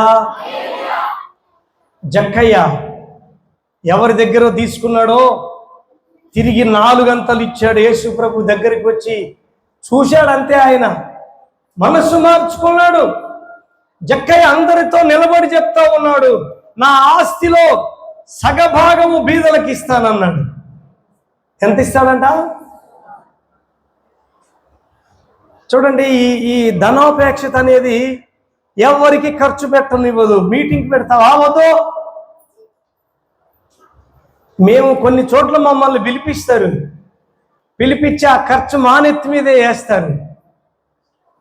వినండి, ఖర్చు ఇప్పుడు నన్ను పిలిపించారు, మీరు ఖర్చు మీరు నా నెత్తి మీద వేసారంటే ఆశీర్వాదం అంతా నాకే వస్తుంది. వింటున్నారా? మీరు మోసుకున్నారనుకోండి, ఖర్చు మీరు మోసుకున్నారనుకోండి, కొద్ది కొద్దిగా అయినా ఆశీర్వాదాలన్నీ మీకే వస్తాయి. ప్రియులారా, మీ ఆశీర్వాదం కోసమే నేను వచ్చాను. దేవుడు నన్ను ఆశీర్వదించాడు, మీరు బలపడాలని నేను వచ్చాను. మీ జీవితంలో ఒక ప్రత్యేకమైన ఆశీర్వాదాలు పొందాలి ఈరోజు. హల్లెలూయా. కాబట్టి ప్రియులారా, మరి కుష్టి వ్యాధిని సంపాదించుకున్న గేయాజీ ఏం చేశాడు అంటే, ఏం సంపాదించుకున్నాడంటే కుష్టి వ్యాధి. ఎలీషా ఏం సంపాదించుకున్నాడంటే 2 అంతలు దేవుని ఆత్మను సంపాదించుకున్నాడు. ఛాలెంజ్గా సేవ చేశారు, పరాక్రమము కలిగి దేవుని నామాన్ని ప్రకటించాడు. అందుకని ప్రియమైన దేవుని బిడ్డలారా, ఈ అభిషేకం ఏం చేసింది చెప్పండి? యాజకుణ్ణి చేసింది. హల్లెలూయా. ఏం చేసింది అభిషేకం చెప్పండి? యాజకుణ్ణి చేసింది. గమనించండి ప్రియులారా, ఇప్పుడు మీలో నా పిల్లలు యాజకులు కావాలని కోరుకుంటారా? ఏం కోరుకుంటారో చెప్పండి? మా కుమారుడు పెద్ద పోలీస్ కావాలండి అని కోరుకుంటారు. ఎవరు కావాలా? వాడు పోలీస్ అయిన తర్వాత వాడికి తననికి ఎవరు దొరకకపోతే వచ్చి మిమ్మల్ని తెస్తాడు వాడు. చెప్పండి, ఎవరిని తెస్తాడు? వాడు మారు మనసు పొందకపోతే, వాడి క్షేమం కోసం నువ్వు ప్రార్థన చేయకపోతే, వాడు మారకపోతే, అంటే అందరు పోలీసులు అటు దంతారు అనుకోమాకండి. కొంతమందిని నేను చూశాను కాబట్టి చెప్తున్నా. కొంతమంది మంచోళ్ళు కూడా ఉన్నారు. ఎందుకంటే మీ పిల్లల్ని మీరు ఏం చేస్తారంటే ఇంటి దగ్గర పెట్టొస్తారు మీరు. వాడు పెద్దగైనాక తాగుబోతులోడు కావాలని, వాడు పెద్దగైన తర్వాత లోకస్తుడు కావాలని, భయంకరమైన వాడు కావాలని ఆ పిల్లల్ని తీసుకొని రారు మీరు.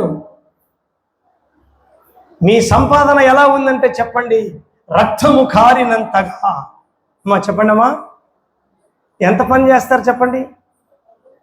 రక్తము కారినంతగా పని చేసినా మీకు ప్రయోజనము లేదని ఉంది బైబిల్లో. ప్రయోజనం ఉందా చెప్పండి? ఉందా లేదా చెప్పండి? లేదు. ప్రయోజనము కావాలంటే నీ పక్కలో యేసయ్య ఉండాలి. చెప్పండి బాబు, ఎవరు ఉండాలా? అమ్మా తల్లి, ఎవరు ఉండాలా? యేసయ్య ఉండాలా. యేసయ్య ఉంటే నీ సంపద అధికం అధికం అధికం అవుతుంది. మొదట కొద్దిగా ఉన్నను, తుదకు అది మహాభివృద్ధి పొందెను. హల్లెలూయా.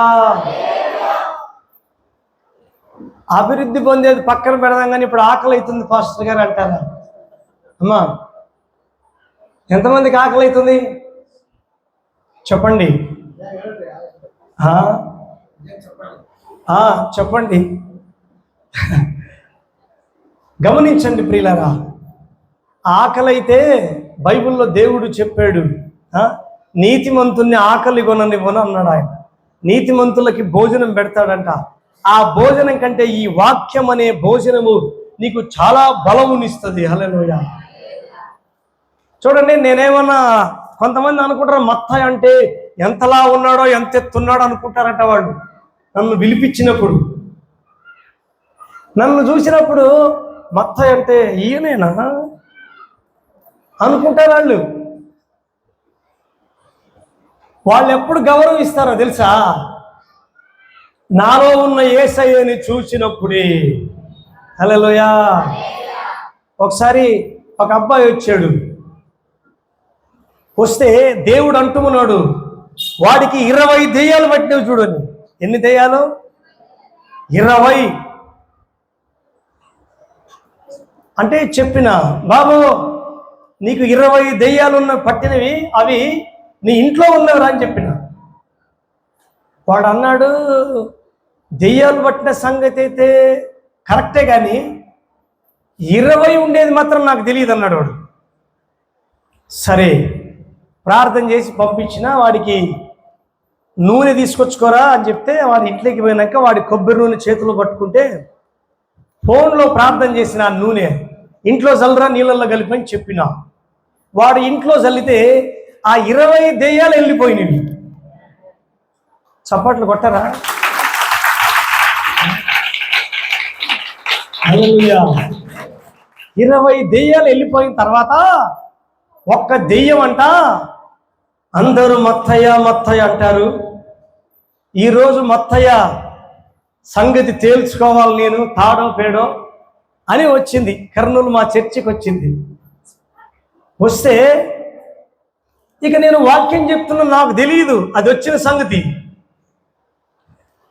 ఇక వాక్యం చెప్తుంటే అంటుంది, ఏదిరా ఇలా మూలుగుతుంది అని నేను అనుకున్నా. ఆఖరిలో ప్రార్థన చేస్తా ఉంటే అన్నాడు. ఎవరు నువ్వు అన్నా? అదిగో ఫలానా గ్రామమునికి నువ్వు వచ్చావు కదా, అప్పుడు ప్రార్థన చేసావు కదా, నువ్వు అప్పుడు చెప్పావు కదా, మీ ఇంట్లో 20 దెయ్యాలు ఉన్నావని చెప్పావే, అప్పుడు నీ దగ్గర ఉండే దేవుడు మాట్లాడిచ్చాడు కదా, ఆ 20 దెయ్యాలలో ఒక దెయ్యముని నేనేం చెప్పింది. మరి ఎందుకు వచ్చావంటే మత్తయ్య మత్తయ్య అంటారు అందరూ. ఈరోజు తాడో పేడో తేల్చుకోవాలని వచ్చానంటే, ఏం తేల్చుకుంటావో తేల్చుకోవాలన్నా. వచ్చాను కానీ వచ్చినప్పటి నుంచి నాకు మంటలు పడుతున్నవి, ఒళ్ళంతా కాలిపోతుంది అంటుంది. మరి వచ్చావు కాబట్టి ఒక 2 రోజులు ఈడే ఉండు అన్నా. ఎన్ని రోజులు? 2 రోజులు ఉండమంటే 2 రోజులు కాదు కానీ 2 నిమిషాలు ఉండలేను అంటుంది. చెప్పండి, ఎన్ని నిమిషాలు ఉండదట? 2 నిమిషాలు కూడా ఉండదట. నా యేసయ్య ఎంత శక్తి ఇచ్చాడో చెప్పండి. అదే భోజనంలో అంత శక్తి ఉంటుంది చెప్పండి. అందుకని నేను 40 రోజులు ఉపవాస ప్రార్థన చేసినప్పుడు ఏమీ తినకోకుండా దేవుణ్ణి ఒక మాట అడిగాను, స్వస్థత వరం ఇవ్వండి ప్రభువా అని. అప్పుడు చాలామంది చచ్చిపోతాడు అనుకున్నారు నన్ను చూసి. అంత వీక్నెస్గా ఉన్నాను. చచ్చిపోతే పరలోకానికి వెళ్తాను, బ్రతికి ఉంటే నా యేసయ్య సేవ చేస్తానని అందరితో చెప్పాను. వాళ్ళు అనుకున్నారు నిజంగా చచ్చిపోతాడు వీడని. 40 రోజులు ఉపవాస ప్రార్థనలో ఒక్క స్వస్థత వరం అడిగితే నా యేసయ్య స్వస్థత వరం ఇచ్చాడు. మొన్న కరోనా వైరస్లో కొన్ని వేల కుటుంబాలకు ఫోన్లో ప్రార్థన చేస్తేనే స్వస్థత కలిగింది. చెప్పండి. హల్లెలూయా. మా చర్చిలో కరోనా వైరస్ వచ్చింది, కొంతమందికి ముసలి వాళ్ళకు వచ్చింది, చచ్చిపోలేదు వాళ్ళు. ఆ కరోనా వైరస్ వచ్చిన వాళ్ళే 100 సంవత్సరాలకి ఎక్కువనే బ్రతికారు వాళ్ళు. వాళ్ళు అడిగారు, పాస్టర్ గారు మాకు ఎప్పుడు సావు వస్తుందండి అంటే, మీకు దీర్ఘాయుష్యం ఉందండి, దీర్ఘాయుష్యం ఇస్తాను, సుఖజీవం ఇస్తానన్నాడు. కొంతమంది చెప్తూ ఉంటారు, మా పిల్లలు అట్లండి, మా పిల్లలు ఇట్లండి, చనిపోయారండి, ఇప్పటికి మా ఇంట్లో చాలా మరణం తప్పిపోయింది, మీకు మా భార్యకి పాము కొరికింది, మీకు చెప్పానా? ఇక్కడ అప్పుడు మీటింగ్కి వచ్చినప్పుడు చెప్పానా చెప్పలేదా? ఎంతమంది గుర్తుంది? చనిపోలే, మా భార్యకి పాము కొరికితే డాక్టర్లు చచ్చిపోతుందని చెప్తే ప్రార్థన చేస్తే బ్రతికింది. హల్లెలూయా. అందరూ అన్నారు భోజనం చేయండి అంటే, లేదండి మా భార్యను బ్రతికిస్తే భోజనం చేస్తానని మోకాళ్ళ మీద ఉండి బెడ్ మీద ఆమె పడుకోయింటే ప్రార్థన చేస్తా ఉన్నా. ఆమె కనులు పచ్చగైపోయినవి, నాలుక మందమైపోయింది, ఒళ్ళంతా పాయజమైపోయింది. ఇప్పుడు ఇంకాసేపు చచ్చిపోద్ది. నేను అడుగుతున్న యేసయ్యా, నా భార్య చనిపోకూడదు. హల్లెలూయా. నా భార్య చనిపోకూడదు. నేను చనిపోయేటప్పుడు నన్ను బ్రతికించావు. నా భార్యను బ్రతికించాలి. రాత్రి 2-3 గంటల సమయంలో ఆకాశం నుండి తెల్లటి కిరణాలు వచ్చి ఆమె మీద పడినవి. పడిన వెంటనే లేచింది. ఇంకా ఆమె యేసయ్య నన్ను బ్రతికించాడు అని చెప్పింది. ఇంకా హల్లెలూయా. గమనించండి ప్రియులారా, నన్ను మా భార్యను బ్రతికించిన దేవుడు. మా బాబు చనిపోయేవాడు. అదే చర్చిలో నీళ్ళ ట్యాంకులో పడి ఎవరు లేరు అక్కడ. కొత్త చర్చి కడుతున్నాం, ట్యాంకు నిండా నీళ్లు ఉన్నవి, అందులో పోయి పడాడు. ఎవరు లేరు అక్కడ. ఆ నీళ్ళల్లో లోపల పడి ఇట్లా మునుగుతూ ఉన్న వెంటనే ఒక బాబు వచ్చాడంట అక్కడికి. వాడు ఏదో వచ్చినాడు అక్కడ చర్చిలోకి. వామ్మో, ఈ బాబు పడి చచ్చిపోతున్నాడని వాడిని జుట్టు పట్టి పైకి లేపాడు. హల్లెలూయా. చచ్చిపోయింటే సాక్ష్యం పోయేది కదా. నేనే చెప్తూ ఉన్నా, చచ్చిపోయే వాళ్ళని నా యేసయ్య బ్రతికిస్తాడని. హల్లెలూయా. నిన్ననే మా మనవరాలు, నా చిన్న కూతురు పాప, పెద్ద పాప ప్రీతి, డ్రమ్ము నిండా నీళ్లు పెట్టాము. ఈరోజు శుక్రవారం కదా, ఆ భోజనానికని చర్చిలో నీళ్లు పెట్టాము డ్రమ్ము నిండా. అందులో పోయి పడింది. ఎవరు చూడలేదు. పడి ఆ పాప, చిన్న పాప, 4 సంవత్సరాలు, నీళ్ళల్లో పడి లాస్ట్గా ఆ పాప పైకి తలకాయ ఇట్లా పైకి ఎత్తి ఇట్లా పట్టుకోయిందట. ఆ డ్రమ్ముని పట్టుకొని అరుస్తూ ఉందట. ఏం అరుస్తుందని వాళ్ళ అమ్మ పోయి చూస్తే డ్రమ్ములో పడింది. ఒక్క దెబ్బకే చచ్చిపోవాలి. నా యేసయ్య చచ్చిపోయి ఆ బిడ్డను బ్రతికిచ్చాడు. హల్లెలూయా. గమనించండి ప్రియులారా, ప్రధాన యాజకుడైన యేసు, ఆయన మాటల ద్వారా అభిషేకం ఉంది. ఆయన మాట వింటే బ్రతుకుతావు. వాక్యం విన్నవాడు బ్రతుకుతాడు. ఆయన మాటలో అభిషేకం ఉంది. ఆయన మాట వింటే నీ జీవితంలో ఆశీర్వాదం మీద ఆశీర్వాదమే కలుగుద్ది. నువ్వు నీరసిల్లినావంటే ఏమవుతుందో ఏమో, ఈ రోగం ఏమైనా సంపొద్దేమో, ఈ పిల్ల బాగుపడుతో లేదో, ఈ ఇల్లు కడతానో లేదో, ఇందులో జయిస్తానో లేదో, అపజయము కలిగి బ్రతుకుతున్న నీ బ్రతుకులో సైతానుడు తూట్లు పొడుస్తా ఉన్నాడు. చూడండి, ఏం పొడుస్తున్నాడు? నీ సంచికి ఏం పెట్టాడు వాడు? బొక్క పెట్టాడు. డబ్బులు వేసుకుంటే ఆడికి పోతావు చెప్పండి. నీ సంచిలో ఎక్కడో ఒక దగ్గర పడిపోతావు అంతే. నీ సంచిని బాగు చేయగలిగిన వాడు నా యేసయ్య.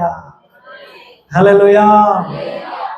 దైవ సేవకులు చెప్పినప్పుడు వాళ్ళ కోసం చెప్పారండి. ఆ పాస్టర్ గారు వచ్చి ఇట్ట చెప్పాడండి. ఈ పాస్టర్ గారు వచ్చి ఇట్ట చెప్పాడండి. కొంతమంది దైవ సేవకుల్ని తిట్టేవాళ్ళు, వాళ్ళకి ఈరోజు తినడానికి మెతుకులు లేవు. ఒకసారి ఒక మీటింగ్ జరిగితే ఆ మీటింగ్లో నన్ను 2 కుటుంబీకులు తిట్టారు. నేను మర్చిపోయినా, వెళ్ళిపోయినా. 4 సంవత్సరాల తర్వాత మళ్ళీ పిలిపించారు ఆ ఇంటి పక్కలోళ్ళు. వస్తే ఆయన అంటాడు, నిన్ను ఆ రోజు తిట్టి ఎదిరించిన వాళ్ళు ఆ 2 కుటుంబీకులు చూడండి. ఆ 2 కుటుంబీకులు చక్కగా ఇల్లు కట్టుకొని ఉండేవాళ్ళు. ఈరోజు వాళ్ళ ఇల్లు పడిపోయి పాడుపోయి దేశ దిమ్మర్లై తిరుగుతున్నారు వాళ్ళు. దైవ సేవకుల్ని తడుచుకోకూడదండి. దైవ సేవకుల్ని ప్రేమించి వాక్యాన్ని విని దైవ సేవకుల్ని నాకు దేవుడు ఇచ్చాడని విశ్వసించండి. అప్పుడే నువ్వు ఆశీర్వదించబడతావు. హల్లెలూయా. నీ ఆశీర్వాదాన్ని పోగొట్టుకోవటానికి సైతానుడు నీ చేత దూషిస్తాడు, ద్వేషిస్తాడు, కలహం పెడతాడు. ప్రియమైన దేవుని బిడ్డలారా, బైబిల్ గ్రంథంలో మరొక మాటని చదువుకుందాం. లేవియా కాండము 8వ అధ్యాయం 12వ వాక్యం చదువుదాం. లేవియా కాండము 8, 12. నేను త్వరగా ముగిస్తాను. మరియు అతడు ఆ అభిషేక తైలమును కొంచెం తీసుకొని ఆరోను తల మీద పోసెను, అతన్ని ప్రతిష్ఠిత చేసెను. మీ దైవ సేవకునికి దేవుడు ఏం చేశాడు చెప్పండి? ప్రతిష్ఠిత చేశాడు. హల్లెలూయా. ఏమని? నువ్వు యాజకత్వము చేయాలని, నువ్వు ప్రార్థన చేయాలని. దైవ సేవకుడు వాక్యం చెప్తున్నప్పుడు నువ్వు విని బలపడితే గొప్ప ఆశీర్వాదం కలుగుద్ది నీకు. చూడండి, నువ్వు ప్రార్థన చేసేటప్పుడు ఏమొస్తుందండి అన్నట్లే ఉంటుంది నీకు. అమ్మా వినండి అమ్మా, ఒకసారి ఒక చర్చిలో వాక్యం చెప్పమని చెప్పారు నాకు. అప్పుడు నేను కొత్తగా సాయంకాలం 7 గంటలు అయిందేమో, అక్కడ వాక్యం చెప్పడానికి వస్తే ఒక ముసలామ ఇట్లా ముందు ఒక స్తంభం ఉంది, ఆ స్తంభానికి ఇట్లా పడుకొని ఫుల్గా నిద్రపోతా ఉంది. ఆమె నోట్లో ఆకులు ఒక్కలు నమిలి నోరంతా ఎర్రగైంది. ఒక జంతువుని పట్టుకొని కొరికితే ఎట్లా రక్తం వారుతుంటుందో నోట్లో అట్టుంది. అమ్మో, నోరు తెరిచి అంటుంది. ఈ ముసలమ్మని కనుక కదిలిస్తే మెడకాయ పట్టుకొని కొరికేటట్లుందని ఏం చేయాలని చెప్పిన. ఆకాశ పక్షులను చూడండి అన్న. బిత్రపడి లేచింది ఆ ముసలమ్మ. భూకంపం వచ్చింది అనుకోయింది.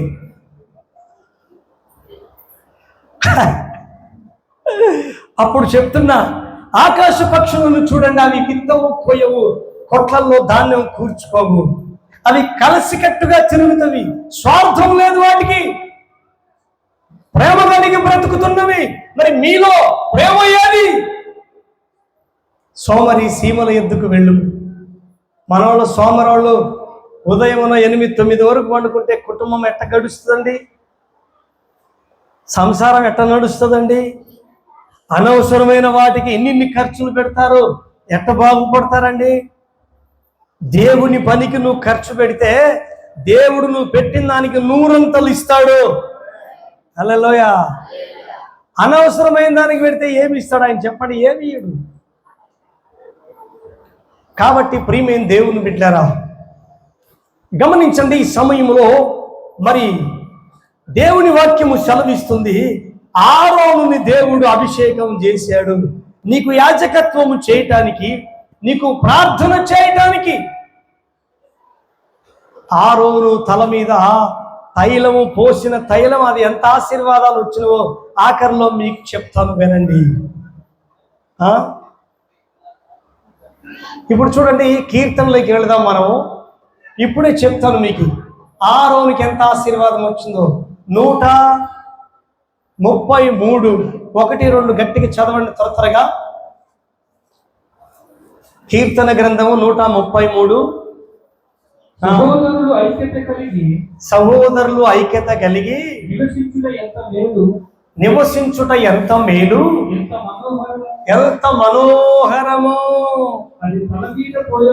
అది తల మీద పోయబడి ఆరోను గడ్డము మీదుగా కారిన అతని అంగిలం అంచుల మట్టుకు దిగజారిన పరిమళ తైలము వలె ఉండును.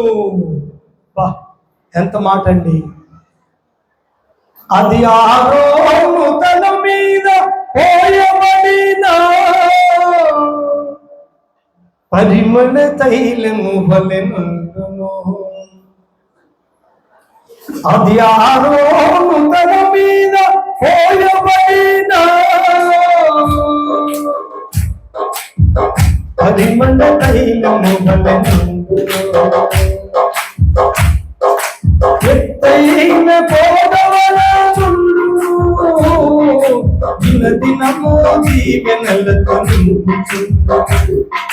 సహోదరులు ఐక్యత కలిగి నివసించుట ఎంత మేలు, ఎంత మేలు. సహోదరులు ఐక్యత కలిగి నివసించుట ఎంత మేలు, ఎంత మేలు. అది ఆరోగ్య తన మీద పోయబడిన పరిమళ తైలం వలె ఆమేన్. ఆరోను తల మీద పరిమళ తైలం పోసిన తర్వాత ఏమైందంట అక్కడ? అమ్మా జాగ్రత్త వినండి. సహోదరులు సహోదరీలు సంఘము ఐక్యత కలిగి ఉంటే ఆరోను తల మీద పోయబడిన పరిమళ తైలం వలె ఉంటది నీ ఇల్లు, నీ పిల్లలు, నువ్వు. అక్కడ దీర్ఘాయుష్యం ఉంటది, సుఖజీవం ఉంటది. ఎర్మోను మంచు వలె, ఎర్మోను కొండ మీద నుంచి వచ్చిన మంచు వలె చల్లగా, పచ్చగా, పరిశుద్ధతగా, నెమ్మదిగా, సమాధానముతో ఉంటది నీ కుటుంబము. హల్లెలూయా. సమాధానంతో ఉండాలంటారా? నీ ఇంట్లో రోజు కొట్లాడితే బాగుంటది అంటారా? చెప్పండి అమ్మా, గట్టిగా చెప్పండి అమ్మా. ఆ లాస్ట్ వాళ్ళు చెప్పండి. కొట్లాడితే మంచిగా ఉంటుంది అన్న వాళ్ళు ఎంతమంది చేతులు పైకి ఎత్తండి. కొట్లాడితే, సమాధానంతో ఉంటే మంచిగా ఉంటుంది అనే వాళ్ళు చేతులు పైకి ఎత్తండి. హల్లెలూయా. దీర్ఘాయుష, సుఖజీవము, ఐక్యత కలిగి ఉంటే వస్తది ప్రియులారా. అయితే బైబిల్లో మరొక మాట మనము చదువుదాం. కీర్తన గ్రంథము 89:20 చదువుదాం త్వరగా. కీర్తన గ్రంథము 89:20 త్వరగా చదవండి. ఇంకా 2 అంశాలు చెప్పి నేను ముగిస్తాను.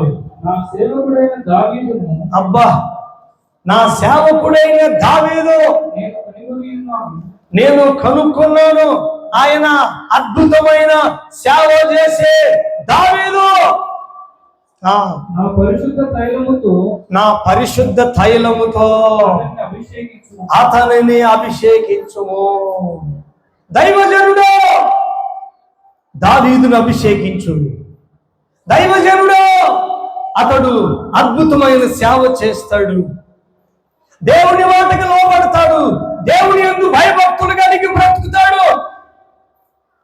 ఆయన్ని అభిషేకించమని చెప్తా ఉన్నాడు దేవుడు. ప్రియమైన దేవుని బిడ్డలారా, గమనించండి. దేవుని అభిషేకము దైవ సేవ చేయిస్తా ఉంది. దేవుని అభిషేకము ఐక్యత కలిగి ఉంచుతా ఉంది. దేవుని అభిషేకము దీర్ఘాయుష్ను తీసుకొస్తా ఉంది, సుఖజీవాన్ని తీసుకొస్తా ఉంది. ఈరోజు చాలా కుటుంబాలలో ఏడ్చేవాళ్ళు మామూలు కాదు. నాకు సంతానం లేదండి, నా పిల్లలు చనిపోయారండి, నా ఇంట్లో గొడవ ఉందండి, మా భర్త మారలేదండి, మా పిల్లలు మారలేదండి, మా ఇల్లు చెరసాల వలె ఉందండి. ఎలా ఉందంట? జైలు నలుగోడల మధ్యలో శిక్షను అనుభవించినట్లు రోజు శిక్ష ఉందండి మా ఇంట్లో. నువ్వు బాధ్యత కలిగి నువ్వు ఏడుస్తూ ఉంటే, మోకాళ్ళ మీద ఉండి నువ్వు ప్రార్థన చేస్తూ ఉంటే దేవుడు నిన్ను ఓదారుస్తాడట. హల్లెలూయా. నీ కన్నీళ్లకు బదులుగా ఆనందాన్ని ఇస్తాడంట ఆయన. హల్లెలూయా. ఆఖరిలో ప్రియమైన దేవుని బిడ్డలారా, మరొక మాటను చదువుదామండి. బైబిల్ గ్రంథంలో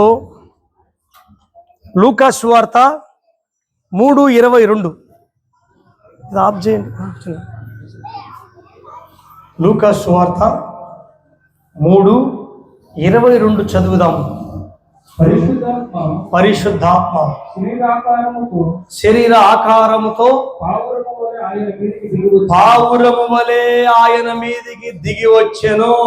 హల్లెలూయా. అప్పుడు నీవు నా ప్రియ కుమారుడవు, నీవు నా ప్రియ కుమార్తెవు. సహోదరి, నీ యందు నేను ఆనందిస్తూ ఉన్నాను. అమ్మా, నీ నీ ద్వారా దేవుడు ఆనందించాలన్నా దుఃఖపడాలన్నా చెప్పండి అమ్మా. అమ్మా గట్టిగా చెప్పండి అమ్మా. అమ్మా చెప్పండి అమ్మా. లాస్ట్ వాళ్ళు చెప్పండి అమ్మా. బాబు ఆనందించాలా, బయట ఉండేవాళ్ళు చెప్పండి. ఆనందించాలా దేవుడు దుఃఖపడాలా చెప్పండి. గట్టిగా చెప్పకుండా ఉన్నారు మీరు. ఆనందించాలా అవమాన పాలు కావాలన్నా చెప్పండి. ఎంతమంది ఆనందపరిచారు దేవుణ్ణి? చేతులు పైకెత్తి చెప్పరా, నేను ఆనందింపజేశాను దేవుణ్ణి అనేవాడు. ఇప్పుడు చెప్తాను వినండి, దేవుణ్ణి దుఃఖపరిచే వాళ్ళు ఎంతమందో. నువ్వు చర్చిలోకి వచ్చి నిద్రపోయినావంటే దేవుడు దుఃఖపడుతున్నాడు. నువ్వు చర్చికి వచ్చేటప్పుడు లేట్ అయి వస్తే దేవుడు దుఃఖపడుతున్నాడు. నువ్వు ఇంటికి వెళ్ళి కొట్లాడుతున్నావంటే దేవుడు దుఃఖపడుతున్నాడు. నువ్వు ప్రార్థన చేసేటప్పుడు 1 గంట అయినా నువ్వు ప్రార్థన చేయకపోతే దేవుడు దుఃఖపడుతున్నాడు. మనోడు ప్రార్థన చేసేది ఎట్లా చూడండి, మీరు నా వైపు చూడండి, మీ తలను పైకెత్తుంచండి అమ్మా. మా కళ్ళు మూసుకొని ప్రార్థన చేయమ్మా అంటే స్తోత్రం స్తోత్రం నాయన,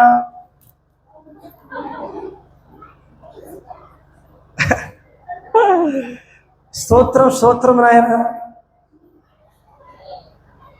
కళ్ళు తెరిచి చూసేవాళ్ళు ఏం ప్రార్థన చేస్తారండి?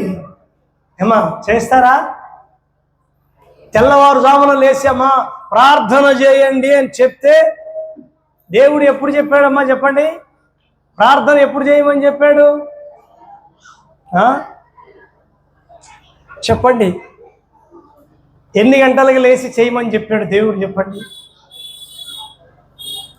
మీ మాట ఒక్కటి వినపడదు నాకు.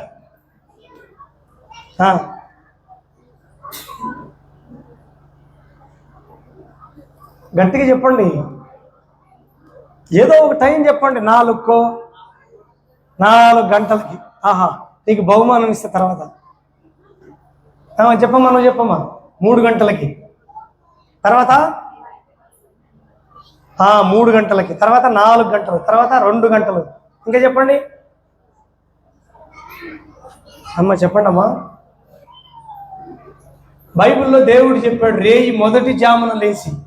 ఎప్పుడంట మొదటి జాము అంటే ఎప్పుడు చెప్పండి? మీకు ప్రశ్న ఈరోజు. 12 తర్వాత అదే చెప్పమ్మా. 3 గంటలా? మీరు చెప్పండి. రేయి మొదటి జామ్ అంటే ఎప్పుడు చెప్పండి? గట్టిగా చెప్పాలి మీరు. 3 గంటలా? మీకు చెప్తే ₹1 బహుమతి ఇస్తాం మీకు. చెప్పండి.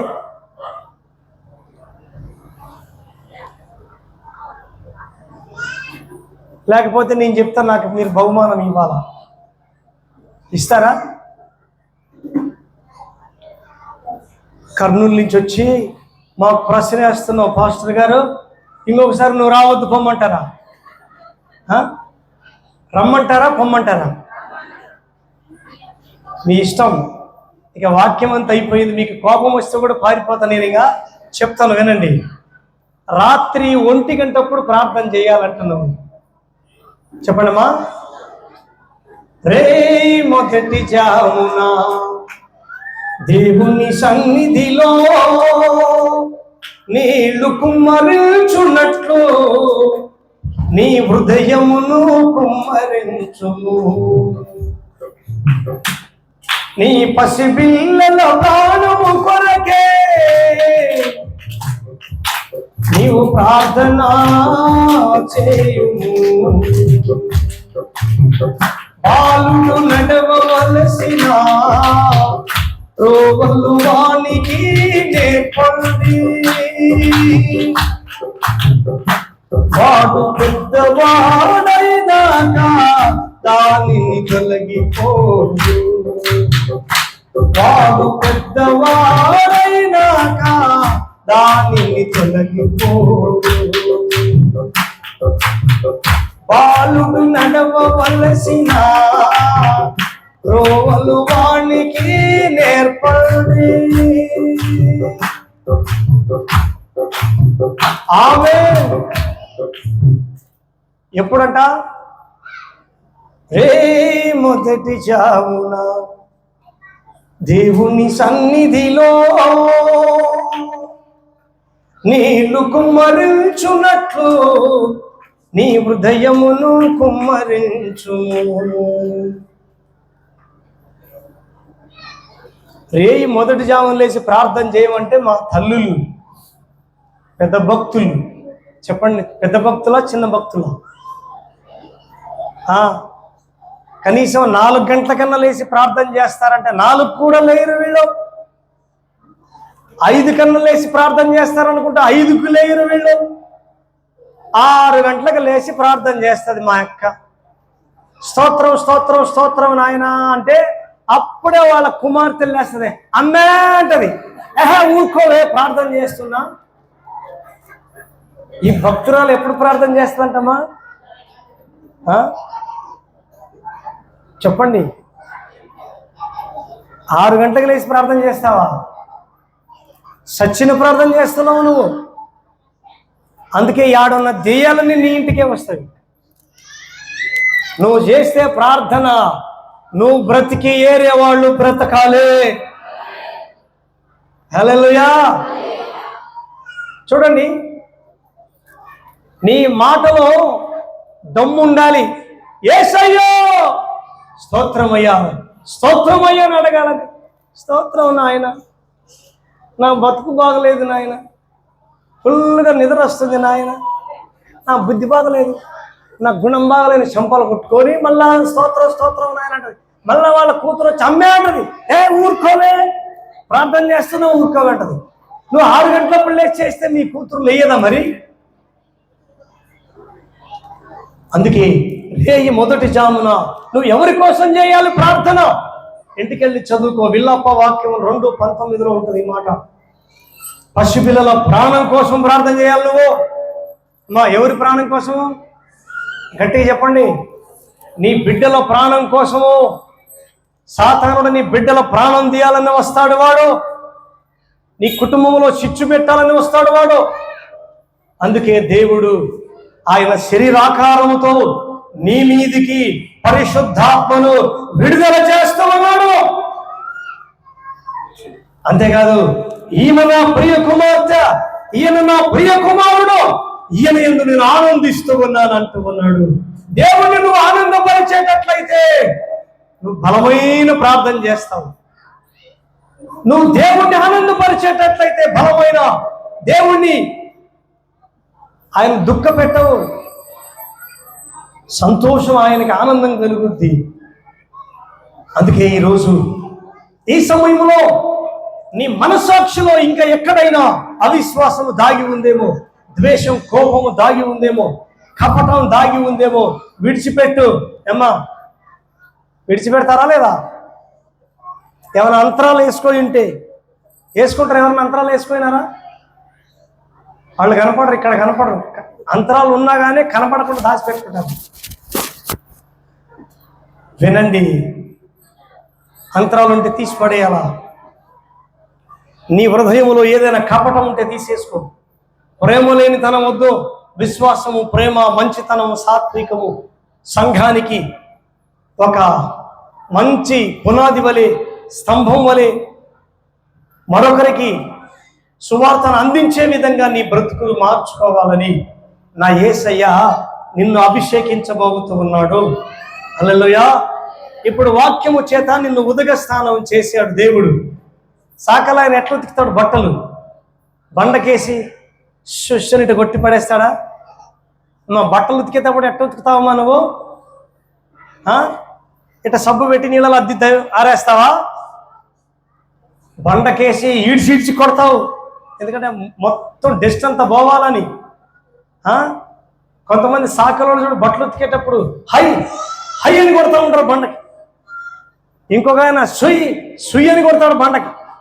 మళ్ళీ ఇటు పక్క పట్టుకొని ఇటు పక్క కొడతాడు. మొత్తం బట్టను ఉతికితే మురికింత మొత్తం పటాపంచలైపోవాలి. అట్లా ఈరోజు దేవుడు నిన్ను ఉదక స్నానం చేశాడు నా యేసయ్యా. హల్లెలూయా.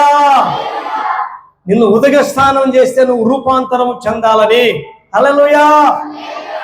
అందుకే ఇంకా ఎక్కడైనా కోపము, ద్వేషము, కలహము, అవిశ్వాసము, శరీరానుసారము లేకపోతే సాతానుడు పెట్టిన ఏదైనా దొంగతనమో, రూపాయి దొంగతనం చేసిన దొంగతనమే కదా, అవునా కదా చెప్పండి.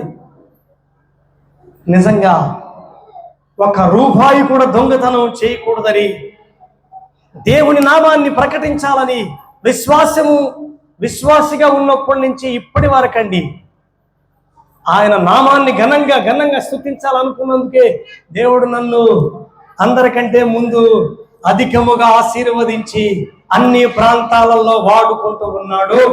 హల్లెలూయా. పోయిన సంవత్సరంలో 4 చచ్చిపోయే వాళ్ళు బ్రతికారు. డాక్టర్లు చెప్పారు చచ్చిపోతారు వీళ్ళని. చనిపోయిన వాళ్ళు 4 బ్రతికిచ్చాడు నా యేసయ్యా. హల్లెలూయా.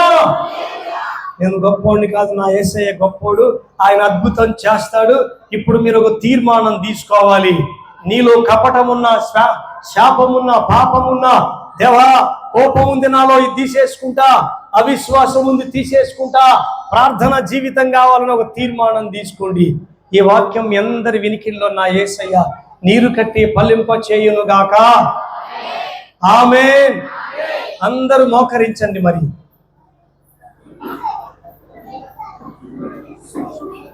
కుర్చీల మీద కూర్చుంటే మీకు సమ్మగా ఉంటుంది, నిద్ర వస్తుంది. మోకాళ్ళ మీద ఉండండి. మీ ఇళ్లలో ఉండే దెయ్యాలని వెళ్ళిపోతాయి. మోకాళ్ళ మీద